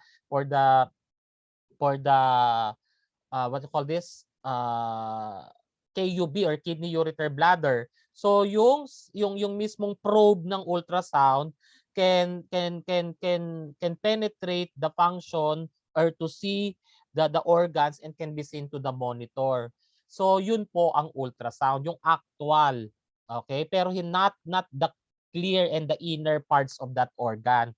So for magnetic resonance imaging, sa magnetic resonance imaging, this is a deeper diagnostic examination naman for CT scan. It's because kung sa CT scan we can identify the status of the skull and the tissue, sa magnetic resonance po it can identify already the status of blood vessels. Kaya if we consider the stroke patient po, we can identify, for example, if the blood vessels are there's a source of bleeding that is caused by the problem na nakita sa CT scan, the next thing to do is to have a diagnostic examination to know what specific blood vessel is affected. Lalong-lalo na for situations if the client will be subject for brain surgery, if the client will be subject for aneurysm repair, yan po. magnetic resonance imaging. But if we are talking only on the basic structure lang po ng skull, and if it has a fracture, it's only X-ray, skull X-ray or radiographic test. Okay. So probably before we proceed with the system, I know you deserve a health break kasi supposedly we are 6:30 to 6:45 to have the health break. So we may have it in advance because I know you need to hydrate yourselves and have your bladder break. So we may have first the before we review the systems of the body as it composed on the organism level, we may have our health break. So it's almost 6:18. Then we may have after 15 minutes be back and we will have resumption of our discussion. Thank you very much.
So again, we will continue.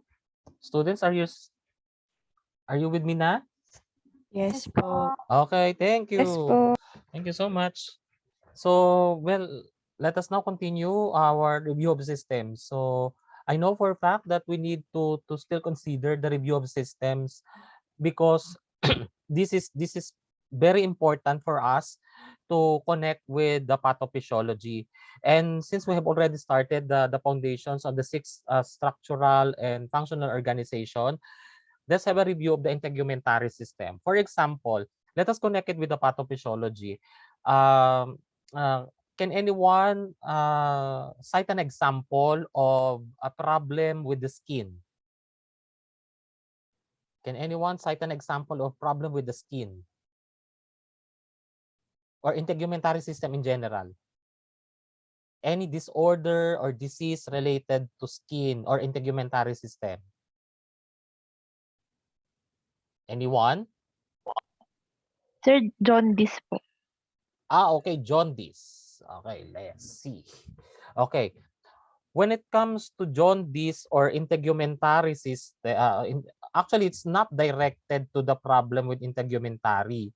The discoloration, the discoloration itself, the discoloration itself is due to a primary problem. The secondary effect to the integumentary system, which is the skin, is brought about by the signs of jaundice. Usually, jaundice are brought about by a problem with liver or a problem with the level of cholesterol. So primarily, for example, sa liver, we have a problem with the dysfunction of the liver. And if there is a dysfunction of the liver, usually it may not regulate or synthesize the level of bilirubin.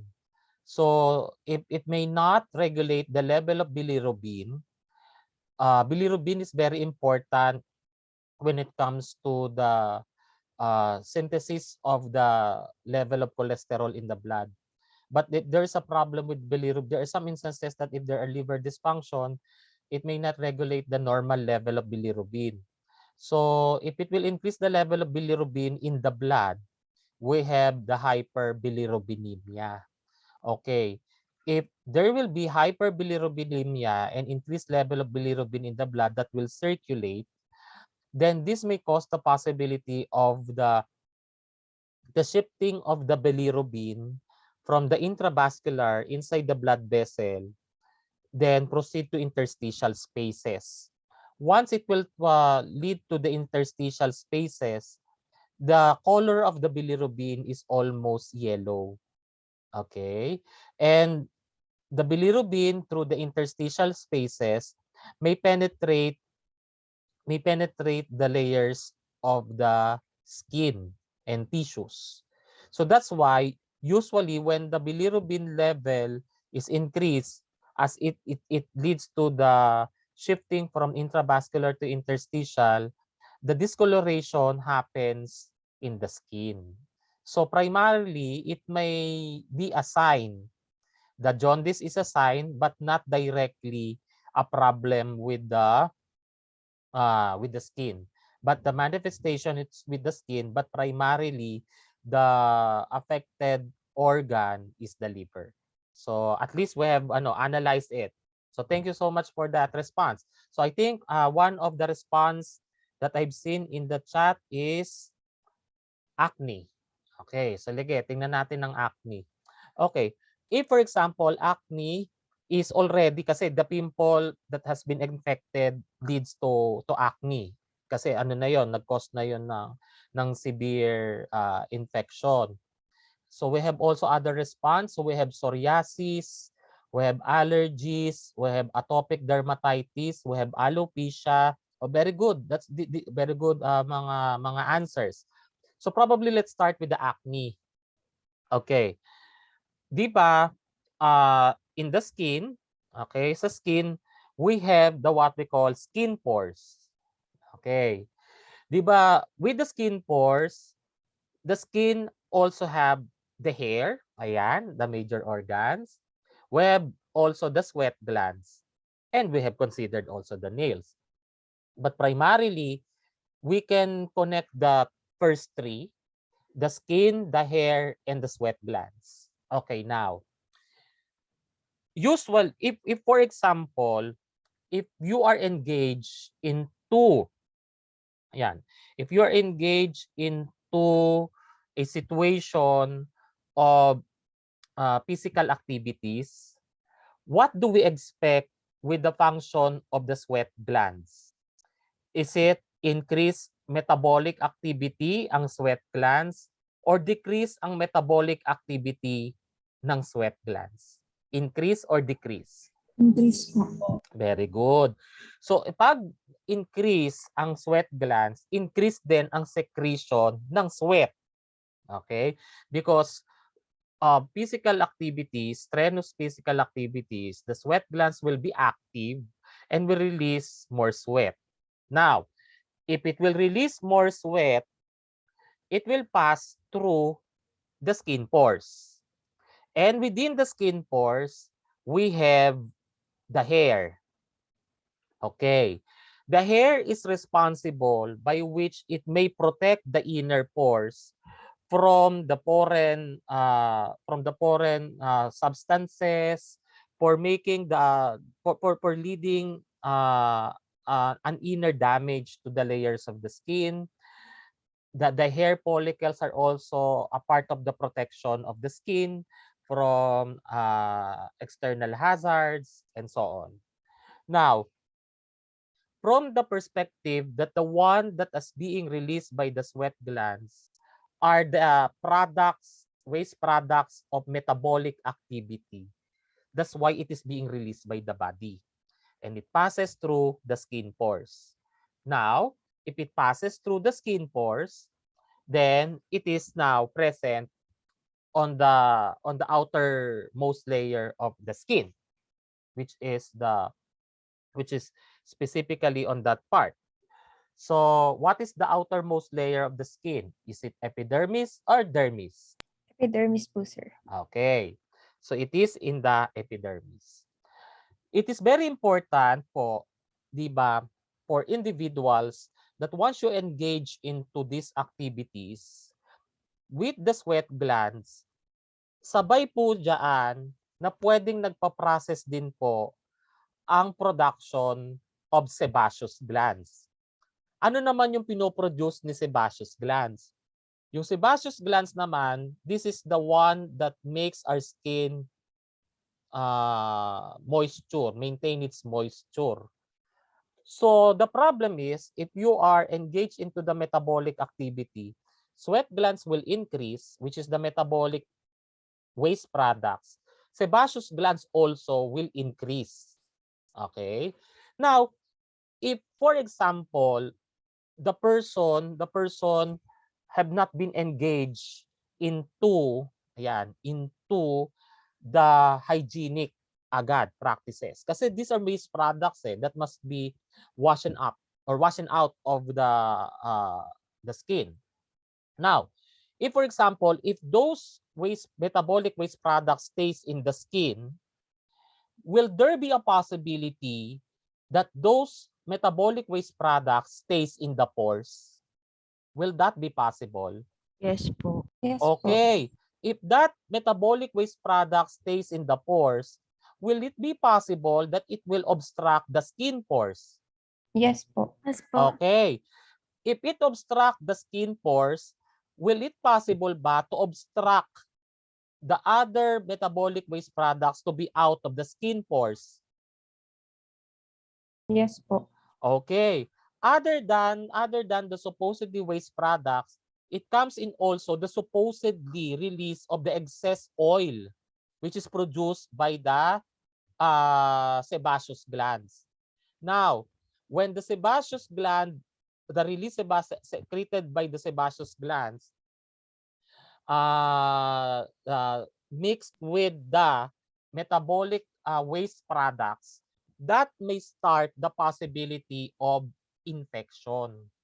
Why it may lead to infection? Because the skin pores supposedly be the venue for these waste products to be released.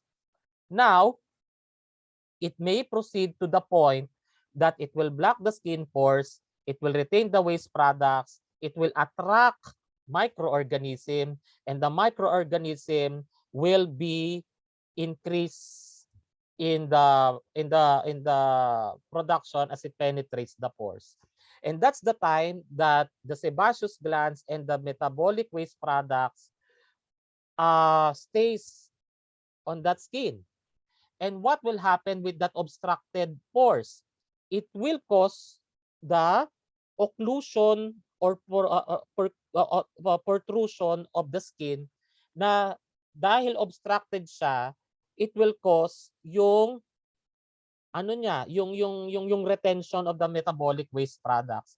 And that's why doon na nagkakaroon ng what? Nagkakaroon ng acne. So, doon sa acne na yon, that is a point na na-irritate yung skin because of the metabolic waste products. But sooner or later, if you will notice, nagkakaroon na siya ng pus. It's because that leads to an acne na dahil the level of infection is much higher na.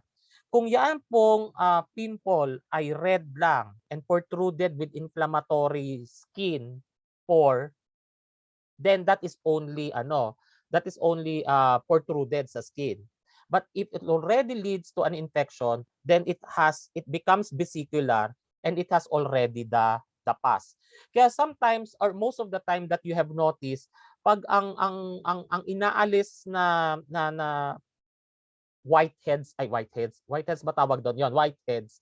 Pag inaalis nyo, buo yung compact yung natatanggal na white kasi yun yung nag-obstruct na pus, which is an evidence of infection. So, on that note, it started to the point na very important ang function ng skin to the extent that this hair, the sweat glands are very important when it comes to the protection of the outermost layer of the skin. So the hair, so what's the point of the hair naman doon? Yung hair is supposedly be supposedly the filter.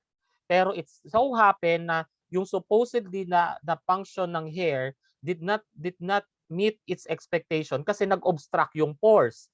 So it's not anymore it's not anymore functioning of the hair for filtering, but problem is baka yung may hair follicle na yon that is present with the pores are starting to have the infection. So doon pa possibly nag-harbor ng infection. Kaya very important ang hygiene practices. So but ang problem, sir, bakit yung iba very very vain naman in the hygiene practices but still they have the appearance pa rin ng pimples or acne.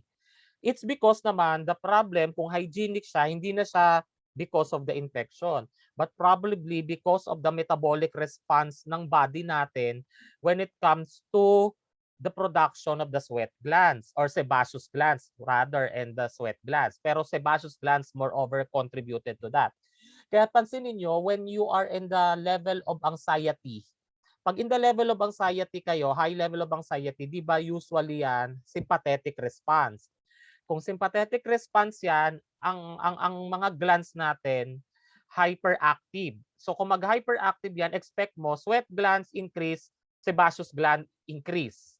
So pag nag-combine pa yan, that's the chances na yung timing ng too much production may cause the possibility of supposedly amount that will capable to be out of the pores, nagko-cause na siya ng obstruction.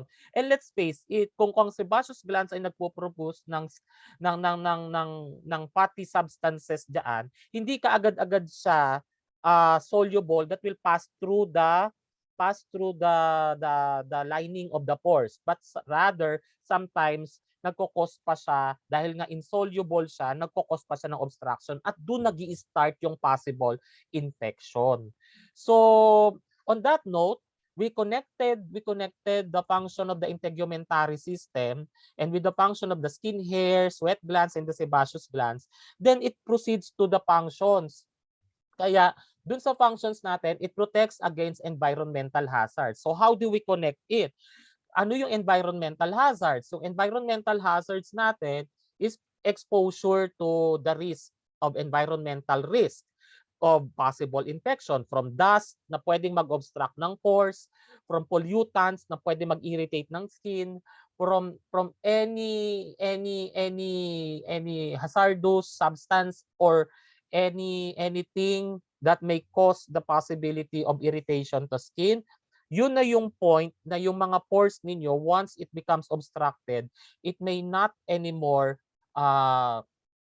excrete the metabolic waste product. So that's why yun po ang nangyayari, nagko-cause ng production of the pimples or appearance of the what we call problem with the acne. Pag acne kasi it's a form na meron na siyang presence of infection. So na-connect natin ngayon. Okay? So in pathophysiology, it's very important na, for example, if we think of the acne, think lang natin, okay, skin.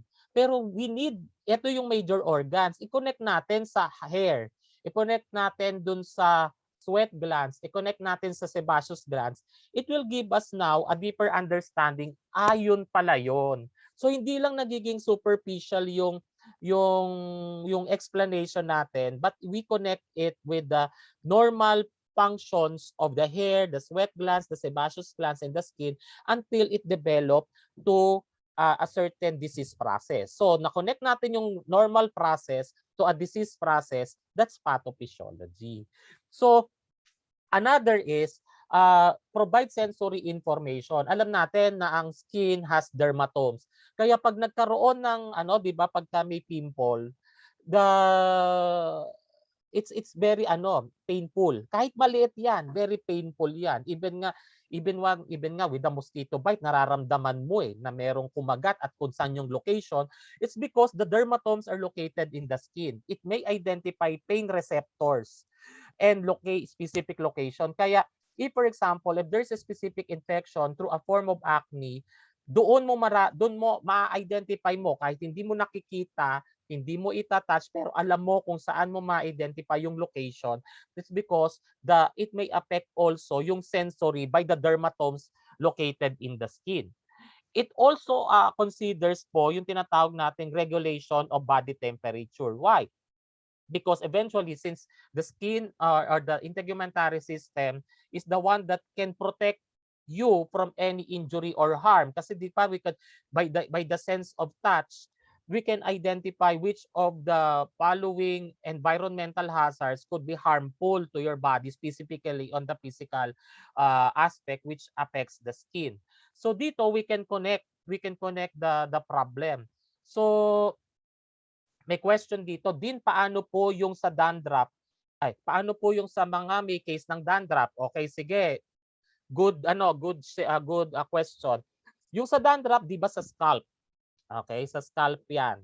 Ngayon, ang problem kasi sa dandruff, mas mataas ang dito sa head natin, mas marami yung hair, 'di ba? Kung mas marami yung hair, mas marami ang sebaceous gland. Okay? The more na kasi kung if you will notice, ang skin ang hair integrity, ang hair texture mo is soft kung ang oil na pinoproduce ng sebaceous glands are sufficient to make it soft. Ngayon, ang problem natin is that of kung halimbawa in a perspective na merong kang problem with immune system. Okay? Problem with the immune system that it did not anymore control yung hyperactivity of the glands, specifically the sebaceous glands. So what happens po is kung halimbawa po na yung sebaceous glands mo ay active, kung active yan, makikita mo yung sa texture ng scalp mo, very soft. Okay, very soft, pinkish, which identifies a good circulation. Pero kung halimbawa po ang sebaceous glands mo, which is responsible for the production of the oil, na nag-maintain ng integrity of the scalp and the hair follicle, the problem is that of it may cause the possibility that that yung supposedly na production of sebaceous gland ay magme-maintain ng integrity of the scalp. What happens po ay kung kulang po ang pinoproduce na sebaceous gland, ang problem po nagkakaroon ngayon ng dryness of the scalp. Kaya if you will notice sa dandruff, nagko-cause po ng flaking. Yung flaking itself is the one that is very significant na hindi active ang sebaceous glands. And pagka may dandruff po, if you will notice, dun sa part ng dun sa part ng hair follicle kasi doon usually ang sebaceous glands, dun sa part ng hair follicle, dun dun yung specific part na nagbabulk yung flakes ng scalp tissues. It's because of the dryness. So yun yung problema. Pero sir, that could be related ba sa immune system? Posible rin po na that could be related to the immune system because posible rin po ba yan sa anxiety level? Posible rin po because supposedly nga pagka sympathetic response of the body, increase ang response ng glands. Pero opposite yung nangyayari. Ang nangyayari po, hindi active yung sebaceous glands mo. Ang nagiging effect sa'yo sa anxiety, nagpo-contra yung effect ng sebaceous glands mo, nagdi-decrease yung production, nagpo-cause ng dryness of the scalp tissues. So I hope I answered with that. So ano yung na-connect natin doon? Na-connect natin doon yung layer of the skin, na-connect din natin yung hair follicle, na-connect din natin yung function ng sebaceous glands. Which is supposedly, on that point, it will help yung protection against environmental hazards. Pero specifically, di ba, kung ang person has the dandruff tapos na-expose pa siya sa sun, lalong nagko-cause ng irritations at mararamdaman nyo yung hapde kasi yung supposedly na intact scalp tissues na nagpo-protect sa lower layer ay hindi na siya nagpa-function at posibleng lalong nai-irritate, nagpo-form na naman ng another layer of dry skin. Kaya kumakapal yung scalp, yung dead na tissues, mas lalong dumadami yung dandruff dun sa area.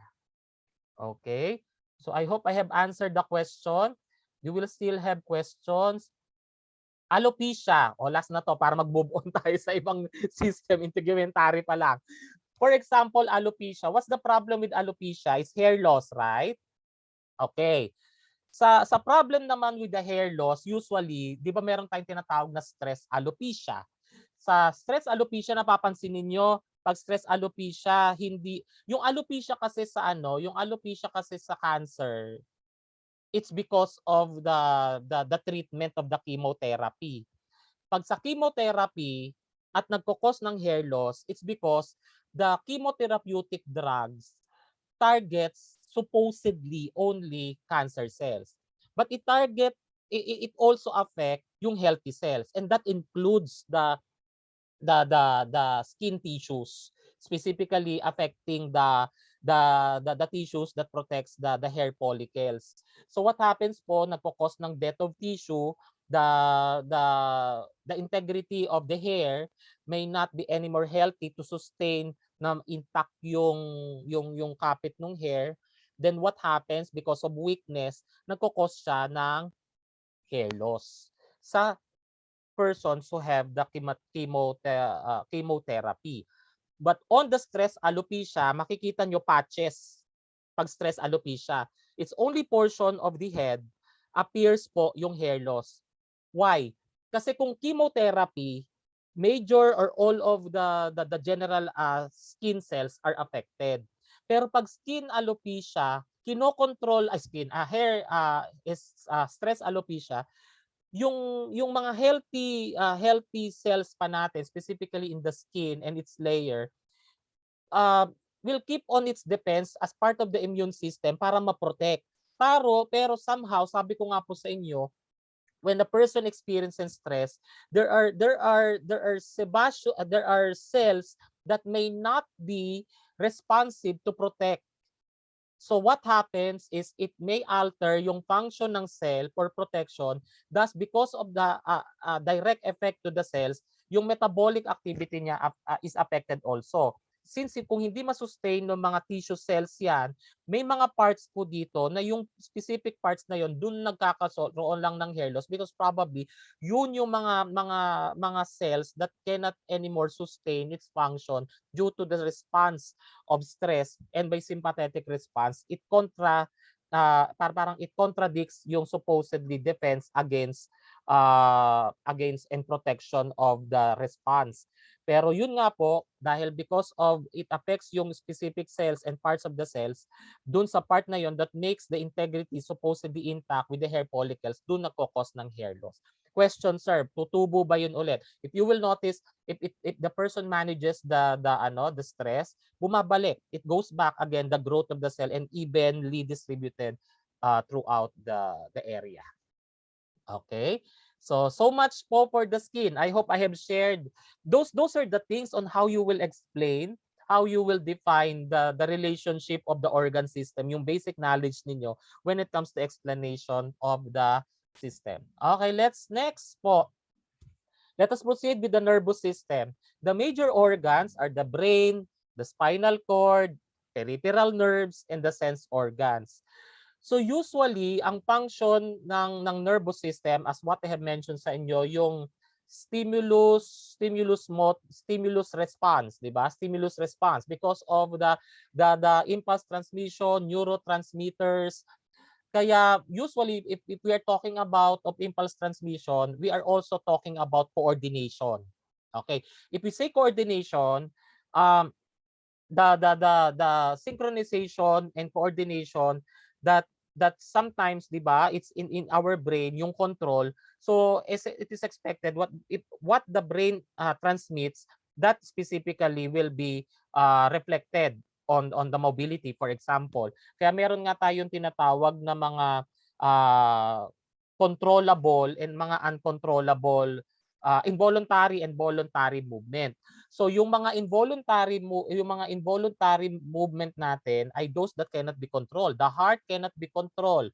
The lung expansion and relaxation cannot be controlled. But when it comes to the mobility of the hands, of the extremities, those are voluntary. So in those situations po, the brain and the nervous system are still important when it comes to coordination of impulses.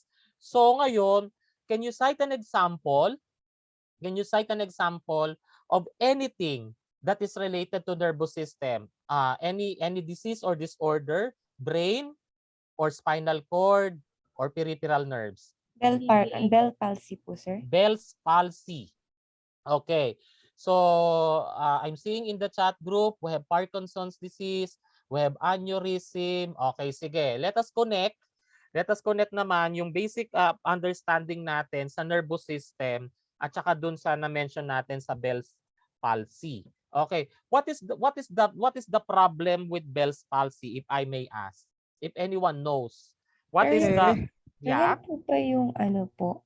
Yung Sige po. parang nagiging paralyzed mostly yung half na face, parang tumatabingi po. Yeah. So nagkakaroon ng ganong situation.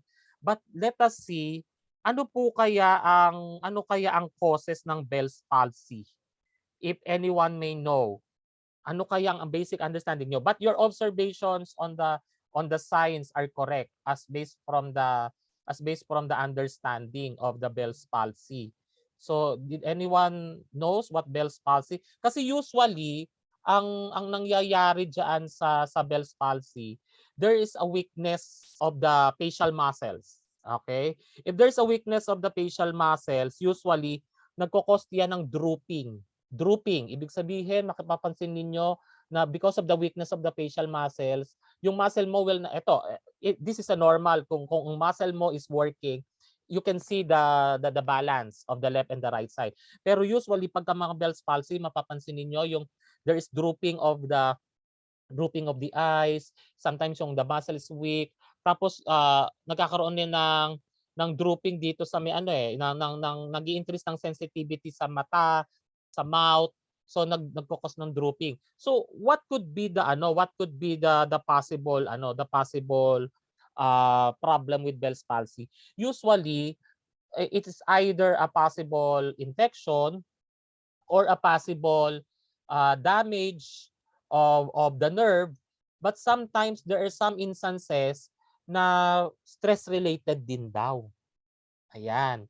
So tignan natin kung how it leads to stress-related. Sige, tignan natin. Kasi ang Bell's palsy, it can be treated. It definitely can be treated. Usually, ang Bell's palsy po ay mag-identify on a specific problem na obviously affecting the nerve and specifically response of the muscle. So ganito po 'yon. Kung if it is related to if it is related to stress, kasi 'di ba for example, ang stress natin, balik tayo sa sympathetic response.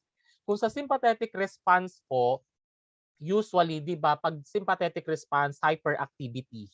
Okay? Yung hypermetabolic activity ng cell sometimes is harmful to the extent na yung mga biochemical mediators na ito or substances, yung tinatawag nating mga biochemical substances, ito kasi yung mga nare-release sa body na sometimes it is brought about by inflammatory process. Kasi yung too much hyperactivity ng cells may lead also with that release of substances na pwedeng mag-cause ng inflammatory process ng nerves o yung tinatawag nating neuritis. So, sometimes kung for example, if that nerve is inflamed, will it be possible na hindi siya mag-transmit ng impulses na para mag-cause na yung muscles mo will react to contraction and relaxation? Will that be possible? Will Yes that be po. possible? Kaya pag high level of stress, there could be a possibility na if there are nerves that had been affected because of the inflammatory process, mag-hold yan ng impulse transmission.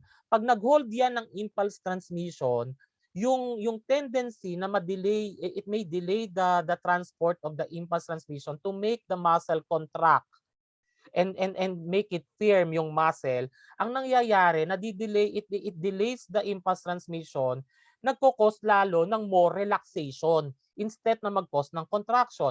Kaya if this part is affected, it may cause the drooping of the facial muscles. Makikita nyo na different yung left at different, for example, yung right. Naka-droop yung muscles niya, nakangiwi, it will cause twitching of this part.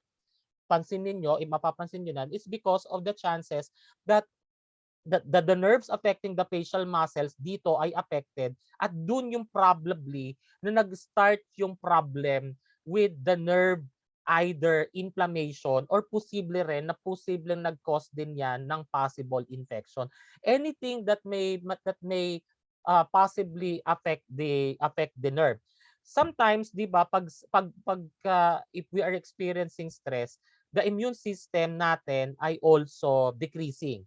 And that may also affect also the nerves, the function of the nerves, because yung neurons natin, yung nerves, yung cells ng nervous system, specifically the nerves, may not be sufficient when it comes to its response dun sa mga electrical impulse. Kaya sometimes pag nakikita nyo na nagdo-drop yan, ayun. So if you will notice yung stress, napansin niyo how it connected dun sa naging function ng nerve at yung nerve nagkaroon ng effect dun sa muscle. So since the nerve is affected and it does not transmit impulse to make the muscle contract, the muscles becomes weak and it causes the manifestation of drooping such as Bell's palsy. Pero nako-correct po 'yon. Kaya if you will notice, usually mga binibigay diyan vitamin B complex that makes the blood vessels healthy. Some most it may have rehabilitation. Tapos another is the experts or neurologists when it comes to therapeutic regimen or treatment regimen. I think I have received a question. What's the difference between the Bell's palsy and the stroke? Ang Bell's palsy po is different from the stroke. Ang Bell's palsy po ay usually ang affected diyan ay the nerves of the facial muscle. Pero ang stroke po, ang affected po ay brain. Directly sa brain. Yun ang tawag, other term for the stroke is cerebrovascular accident. Cerebro is the brain, vascular is blood vessel. The accident we are talking about there is either it's caused by the problem with tissue death or a problem with bleeding. Kaya sabi ko sa inyo, whenever there will be serious head injury, skull will be the one to check if there is fracture. CT scan will be the one that will check if there is a tissue death or if there is bleeding. Ang makikita ninyo kasi pag dark yung nakita sa dark yung nakita sa CT scan plate, that's an indication of there is tissue death. Ibig sabihin there is part of the tissues that leads to deprivation of oxygen or hypoxia that leads to death. Kasi pag merong tissue death dyan, parang pareho sa heart, hindi equally madidistribute yung circulation dyan. Pwedeng lumaki yung tissue death, lalo na if the part of the brain controls mobility, controls yung state of alertness. Makikita nyo depending on the part of the brain that is affected. Pag sa stroke then or cerebrovascular accident naman, by bleeding, you will see in the CT scan lighter color. Doon sa CT scan, pag lighter color, that's an indication may part doon ng bleeding. Pag may bleeding kasi, there's a possibility, di ba doon sa meninges spaces yan. Pag nag-occur doon, alam naman natin, pag may lumabas na blood, always it will proceed to spaces. Pag nag-proceed sa spaces, is there a possibility na makompress ang brain pag nagkaroon ng bleeding? Yes po. Ayun ang lungkot. So pagka nag-proceed yung blood dyan at na-compress yung brain, do you think pwedeng magkaroon ng dysfunction yung brain at maka-affect yon sa different systems of the body? Class? Yes po. Yes. So on that point, na-connect na natin ngayon na yung function of the brain controls the part of the body. Kaya pag kinonect ninyo kung anong part of the brain ang affected through a simple physical examination, for example, right side ang may weakness. Right side ang may weakness, ibig sabihin sa left hemisphere of the brain ang affected. Kung sa left side of the body is affected, hindi niya ma-move yung left side of the body, nagkaroon ng tinatawag nating weakness, ibig sabihin the right hemisphere of the brain is affected.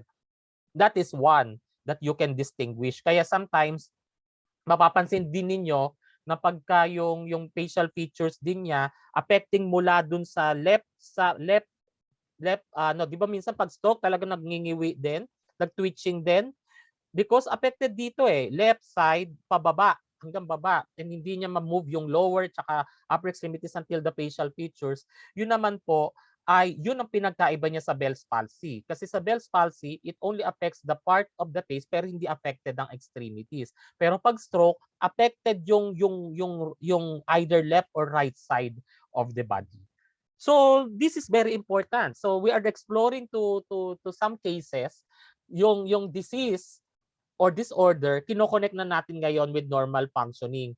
Kaya dapat very significant po natin sa atin yung systemic review. Next po, other than the nervous system, let us connect. How about problem with skeletal system? Can you enumerate or set an example of anything related to the skeletal system? Can you set an example po? Ha? Osteoporosis po. Osteoporosis. Sige, osteo. Okay. What is the problem with what have you observed? Okay, Ana, siguro may na-observe naman kayo. What you have observed about osteoporosis? Sa mga may osteoporosis, anong na-observe ninyo? What have you observed with osteoporosis? Hindi po sila nakakatayo ng maayos. Okay, so nakikita ninyo na postural. There's a postural. Ano pa yung na-observe ninyo when it comes to posture? Okay, ganito. Usually ang problem with osteoporosis ay nagkakaroon ng problem with weakness of the bone. The bone becomes brittle. The bone becomes fragile. Kaya di ba usually pansinin niyo sa mga commercial ng mga osteoporosis, usually saan ine-emphasize, anong product ine-emphasize ang osteoporosis? Anong mga Gatas po. gatas? Very good.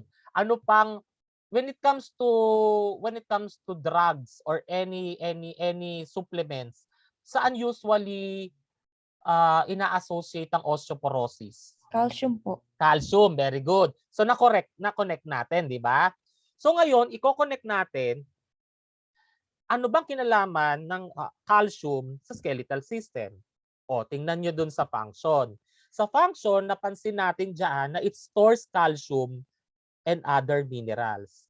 Ngayon, connecting that most of the population group that are affected po ang osteoporosis ay sa what age group usually yan? Matatanda po. Matatanda, okay, elders. So hindi pa naman prone, ha? Bata-bata pa din nyo. So doon sa situation na yon, yung physiologic change po, di ba sabi natin, slow na ang physiologic process and response ng mga elders. So sa elders po natin, dahil mababa na ang level ng hormone, the cells are also weak in response. The chances also that the response of the bone cells may be delayed in the storage of calcium. So the calcium is very important as part of its storage to make the bones healthy and intact. Pero usually in the increasing age, the calcium is connected on that age group, on the age group that we mentioned, it's simply because decrease na ang storage ng calcium. Kaya sometimes, most of the time, ang commercial, ine-emphasize yan, yung high in calcium, yung high in calcium milk products. Kasi, this is to supplement sa mga elders po, yung increased storage of calcium. Other than that, if it is not in a form of milk products, it's through the calcium supplements. So on that note, that gives us the idea na pag sa osteoporosis, it's related directly on the bones because the bone is responsible for its function of storage of calcium. Kaya very particular tayo na sa pag medyo umiidad na, ayan na, binibigyan na ng calcium supplement or either milk products po ang binibigyan. Okay? Any other related disorders to ano po, to the skeletal system? I think Rickets we po. have come again. Rickets po. Rickets. Okay. So before we proceed with the rickets, I think we have here osteomalacia. Okay. Ano naman yung osteomalacia? Kung sa osteoporosis, because of the problem with the calcium, nagiging brittle po ang bone. Okay? Sa osteomalacia naman, if you can still remember, kung natatandaan nyo to, ha? Kung natatandaan ninyo doon sa point of discussion of pharmacotherapeutics, na pagka nagkakaroon ng vitamin D deficiency, yung vitamin D deficiency, nagli-lead siya sa osteomalacia. Bakit? Kasi ang nangyayari po pag nagkakaroon ng vitamin D deficiency, excuse me, vitamin D deficiency nagko-cause ng softening naman ng bone. Yun naman yung nagiging problema. And usually, pag nagkaroon na yan ng softening of the bone, high risk ba sila sa fracture? Yes High po. risk.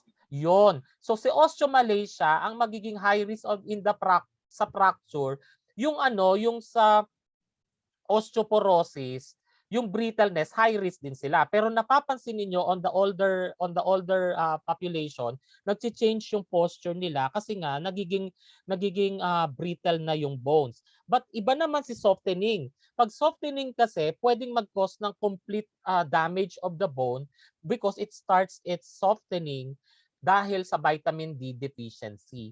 So yun yung osteomalacia. So pwedeng mag-lead na siya to the break or fracture of the bone that starts with vitamin D deficiency. Unlike for the osteoporosis, the problem is with the what? The problem is with the calcium. So sir, anong connection? Sir, wala naman sa function yung vitamin D deficiency. O, ganito po. Pag ang calcium po, pagka mababa po ang vitamin D, bumababa din po ang storage ng calcium. So that's the connection with that. Yung sa osteoporosis, connected siya sa calcium. Wala tayong problem with vitamin D. Pero pagka may problem with the vitamin D na nag-start sa softening of the bone, magli-lead na yan sa decreased storage of calcium. That makes it brittle. So there are two phases na pwede niyang i-manage.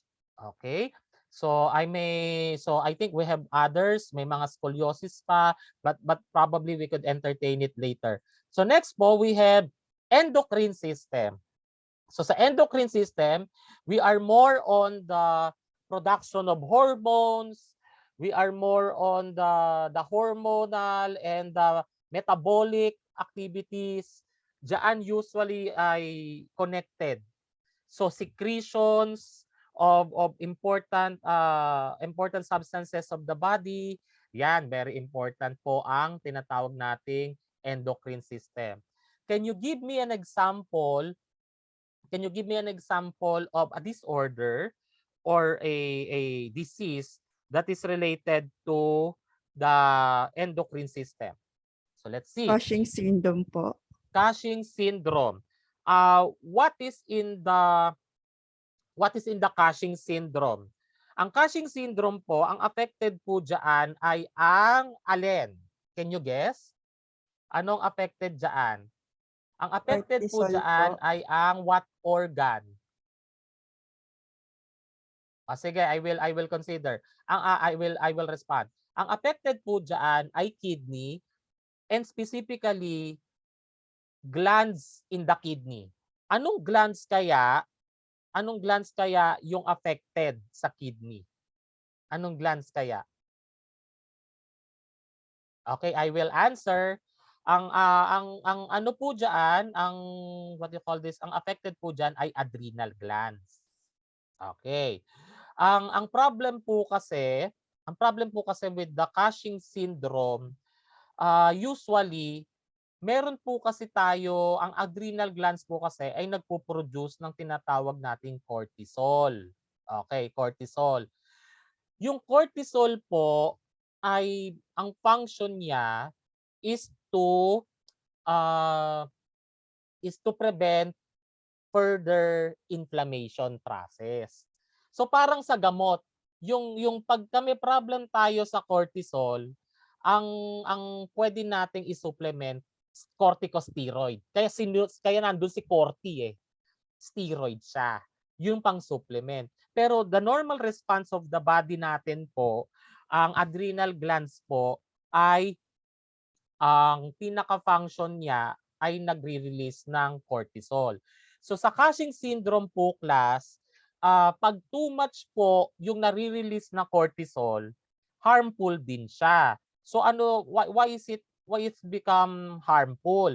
Kasi nagiging harmful siya dahil dun sa situation po na yung problem with the cortisol, nagkakaroon po siya ng specific problem doon sa multiple organ na affected niya. Pero usually pag nano-notice ninyo, pag merong Cushing syndrome, ang Cushing syndrome po usually yung hormone niya na cortisol, nakaka-affect po siya number 1 sa kidney. So kung sa kidney po ay ito po ay nakaka-affect, usually it may affect fluid regulation. Kaya usually pag may mga Cushing syndromes po, class, if you will notice, meron silang pitting edema. Kasi yung too much cortisol can damage blood vessels din. So yung supposedly excretion of fluid nagko-cause ng retention.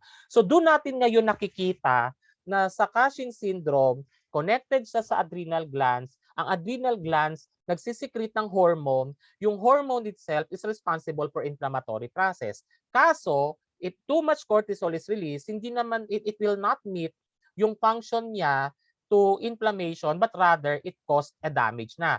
Parang simply, pag nasobrahan tayo ng nagpagte-take ng steroids, di ba harmful? So just the same as for the cortisol, pag too much ang production niya, it could be harmful and can damage tissues and it affects blood vessels. So, yun po ang example. So, any other disorder? So, ito ay meron tayong tinatawag, ayun naman. I think we have diabetes. Okay. So, sa diabetes naman, what major organ is affected? So, sa major organ na affected natin ay Pancreas. pancreas. Okay. Sa pancreas, we have mentioned that we have the islets of Langerhans. So, yung hormones na pinoproduce ng pancreas ay insulin. So, the insulin is responsible for breakdown of glucose. So, kaya pag kayo, if you're fond of eating too much carbohydrates, mataas din ang nagiging end product niya na sugar. Ngayon, si pancreas mo will work too much to release insulin. Ang problem, if you have history of diabetes na ito po ay familial, may possibility din na ikaw yung na-acquire mo na yon na possibility of problem with the insulin production ay posible sa iyo. Kaya that's why most who may have history of familial ng diabetes, dapat kinokontrol nyo na at the start. So, ang problem doon sa diabetes, dahil decrease in the insulin level, supposedly i-breakdown niya yung acceptable level of sugar. Ang nangyayari, dahil insufficient yung insulin, tumataas yung blood sugar. So, what is the effect of the blood sugar what is the effect of the too much sugar in the blood? What happens to the viscosity of the blood? If too much sugar. Okay. So it becomes hyperviscous. So ang blood is located where? Di ba in the blood vessels? Okay. If it is located in the blood vessels, kung too much po ba ang viscosity ng blood? Kanina diniscuss natin yung layers ng yung layers ng blood vessel, di ba? Epithelial, connective, smooth muscle tissues, tapos connective. So, doon sa part pa lang ng inner portion of the blood vessels, do you think yung too much pressure created by the vascular increased blood sugar or viscosity of the blood, pwede bang ma-irritate yung epithelial lining ng blood vessels? Yes po. Pag nag-cause ba ng epithelial tissue, pag nag-cause ba siya ng irritation, pwede bang mag-cause ng thickening at mag-inflame yung epithelial tissues? Yes po. Pag nag-inflame yung epithelial tissues, will there be a possibility mas narrow na yung passageway ng blood vessel? Yes po. Pag nag-decrease na yung passageway ng blood vessel, will that be considered na as obstruction? Yes po. Pag nag-decrease na yung obstruction, pwede bang ma-delay yung circulation of blood? Yes po. Yun ang isang epekto. It's either the increased blood sugar level ay magkaroon ng problem sa blood vessels or maka-affect sa circulation ng ibang organs. That's why if you will notice, most sa diabetes po, high risk ang mga major organs, specifically kidneys. Kasi very important si kidney eh. Kasi nga yung too much blood sugar natin sa body dapat i-metabolize ni liver tapos i-excrete ni kidney or biointestinal tract. Kaso kung masyadong mataas yung blood sugar level at hindi na kayang i-metabolize ng kidney, si kidneys naman because working too much, pwedeng mag-lead sa failure naman ni kidney to regulate excretion of too much sugar sa body. So kaya usually nagli-lead na yan sa kidney failure. Kaya need to monitor liver and kidney function. So those are the examples in the endocrine system. So it's almost 7:30. So probably let's proceed to the the next system. Muscular system. Can you cite an example of a disease? Ko-connect natin sa pathophysiology. Can you cite an example of a disease related to the muscle?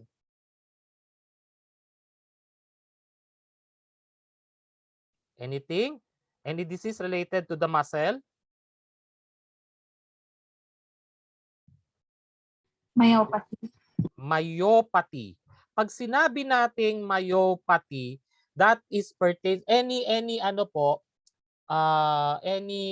disease or disorder that is associated with pati, di ba? Sometimes cardiomyopathy, nephropathy. So pag myopathy naman, you are referring to any disorders related to the skeletal muscles probably. Yun usually pagka ano. Kasi ang myopathy po ay pwede siyang congenital at ang myopathy po ay pwedeng caused by a specific, primarily with the specific nerve or neuromuscular disorders. If you will notice, pag ang usually myopathy happens, what you will notice sa mga bedridden, most of their muscles ba ay are weak? Yes po. Yan, okay. At saka if you will notice, 'di ba pag sa mga bedridden patients, lalo na sa mga paralyzed, if you will notice sa muscle nila, nag-shrink yung muscle, if you will notice. Now, the problem with the myopathy, it's for example, the patient is paralyzed. So, the tendency that the patient cannot move freely ang kanyang extremities. So, if there will be no mobility, it may affect also circulation. So, anong connection noon? If for example, if there will be no mobility, yung circulation or circulating blood will not evenly circulate to the different muscle cells, skeletal muscle cells. So what will happen? If kung for example, if the muscle cells will be deprived from nutrients and oxygenation, do you think pwede bang mag-cause ng dehydration ang muscle tissues? Pwede bang mag-cause ng dehydration ng muscle tissues? Yes po. Kung mag-dehydrate ang muscle tissues, is it possible naman ang muscle cells ay ma-deprive from oxygenation? Yes po. Pag na-deprive ang muscle cells from oxygenation at na-dehydrate, pwede bang lumiit ang cell, mag-shrink ang cell? Yes po. Pag nag-shrink ang cell, that may cause the possibility of yung tinatawag nating atrophy. Atrophy meaning yung muscle atrophy, lumiliit yung cell, lumiliit yung muscle tissues, nag-shrink siya. So that's an indication na pag nagkaroon na siya ng myopathy at yung cells mo ay nag-shrink, yung nerve impulses mo din, na nerves that are connected where contraction will not contract yung muscle mo as it will lead to mobility because nga of the possibility that the cells are deprived from nutrients and oxygenation. So it may not respond to the electrical impulse. So makonect natin yan sa chemical. Yung molecules, atoms, and proteins may not respond to its cellular activity. So si cellular activity, hindi magre-respond siya. So what happens, si cells mo, hindi siya magre-respond according to the need. So what will happen naman, si cells mo na deprived sa oxygen, made-dehydrate kasi deprived from nutrients and oxygenation. So what will happen kung mag-shrink? It may not cause contractility of the muscle because the tissues are affected. So doon na i-connect natin yung pathophysiology kasi muscles are responsible for contraction and relaxation. It may aid to movement. Kaya sabi natin, if you will notice sa functions, it provides movement. So meaning, pag muscles ang affected, it limits movement or it may lead to the problem with mobility. So, other response, may mga muscle cramps. Ayan. O, sige, i-relate natin sa muscle cramps. Maybe this could be the last. And we will continue our discussion the next time. Sa muscle cramps. Usually, pag muscle cramps po, yaan ay somehow, i-check ninyo kung ang muscle cramps ay related sa electrolytes. What could be the electrolytes that may be related to muscle cramps? Any guess? Anong electrolyte ang related sa muscle cramps kaya? Any guess? Potassium, sir. Correct, potassium. Ngayon, sa muscle cramps po, dahil for example, pag mababa ang potassium, pag mababa ang potassium, usually ang effect niyan sa muscle, yan ha, ang effect niyan sa muscle cramps. Okay. So how is it? It's because ang potassium kasi nasa ano yan, nasa compartment ng internal. Okay, internal. So positively charged yan. Kung bababa ang potassium, Usually, pag nasa internal na compartment yan ng cells, usually it becomes active to respond. Kaya pagka sa skeletal muscles, ang effect niyan, mag-hyperactivity ang potassium kasi compensation kulang ang potassium. Magko-compensate si potassium. That happens na nagkakaroon ng muscle cramps. Pag mababa naman at there's a decrease in the potassium, iba naman yung effects niya sa muscle of the heart. Ang effect niya naman sa muscle of the heart ay decrease ang contraction. So, nakita niyo yung difference. Pag mababa ang potassium sa skeletal muscle, muscle cramps. Pero pag mababa ang potassium, ang effect niya ngayon sa heart ay decrease in the muscle contraction. So how you will now connect? Maiko-connect mo ngayon na ang muscle tissues, meron siyang connection with this muscle sa skeletal at may connect siya sa heart. So yung potassium, meron siyang effect differently from the response of the skeletal muscle at response from the heart. Kaya movement pa rin. Ang movement natin, di ba, pag mababa ang potassium, muscle cramps, namumove mo ba yun? Kasi muscle cramps nga, so stiffness, mas painful yun. So, kasi contracted.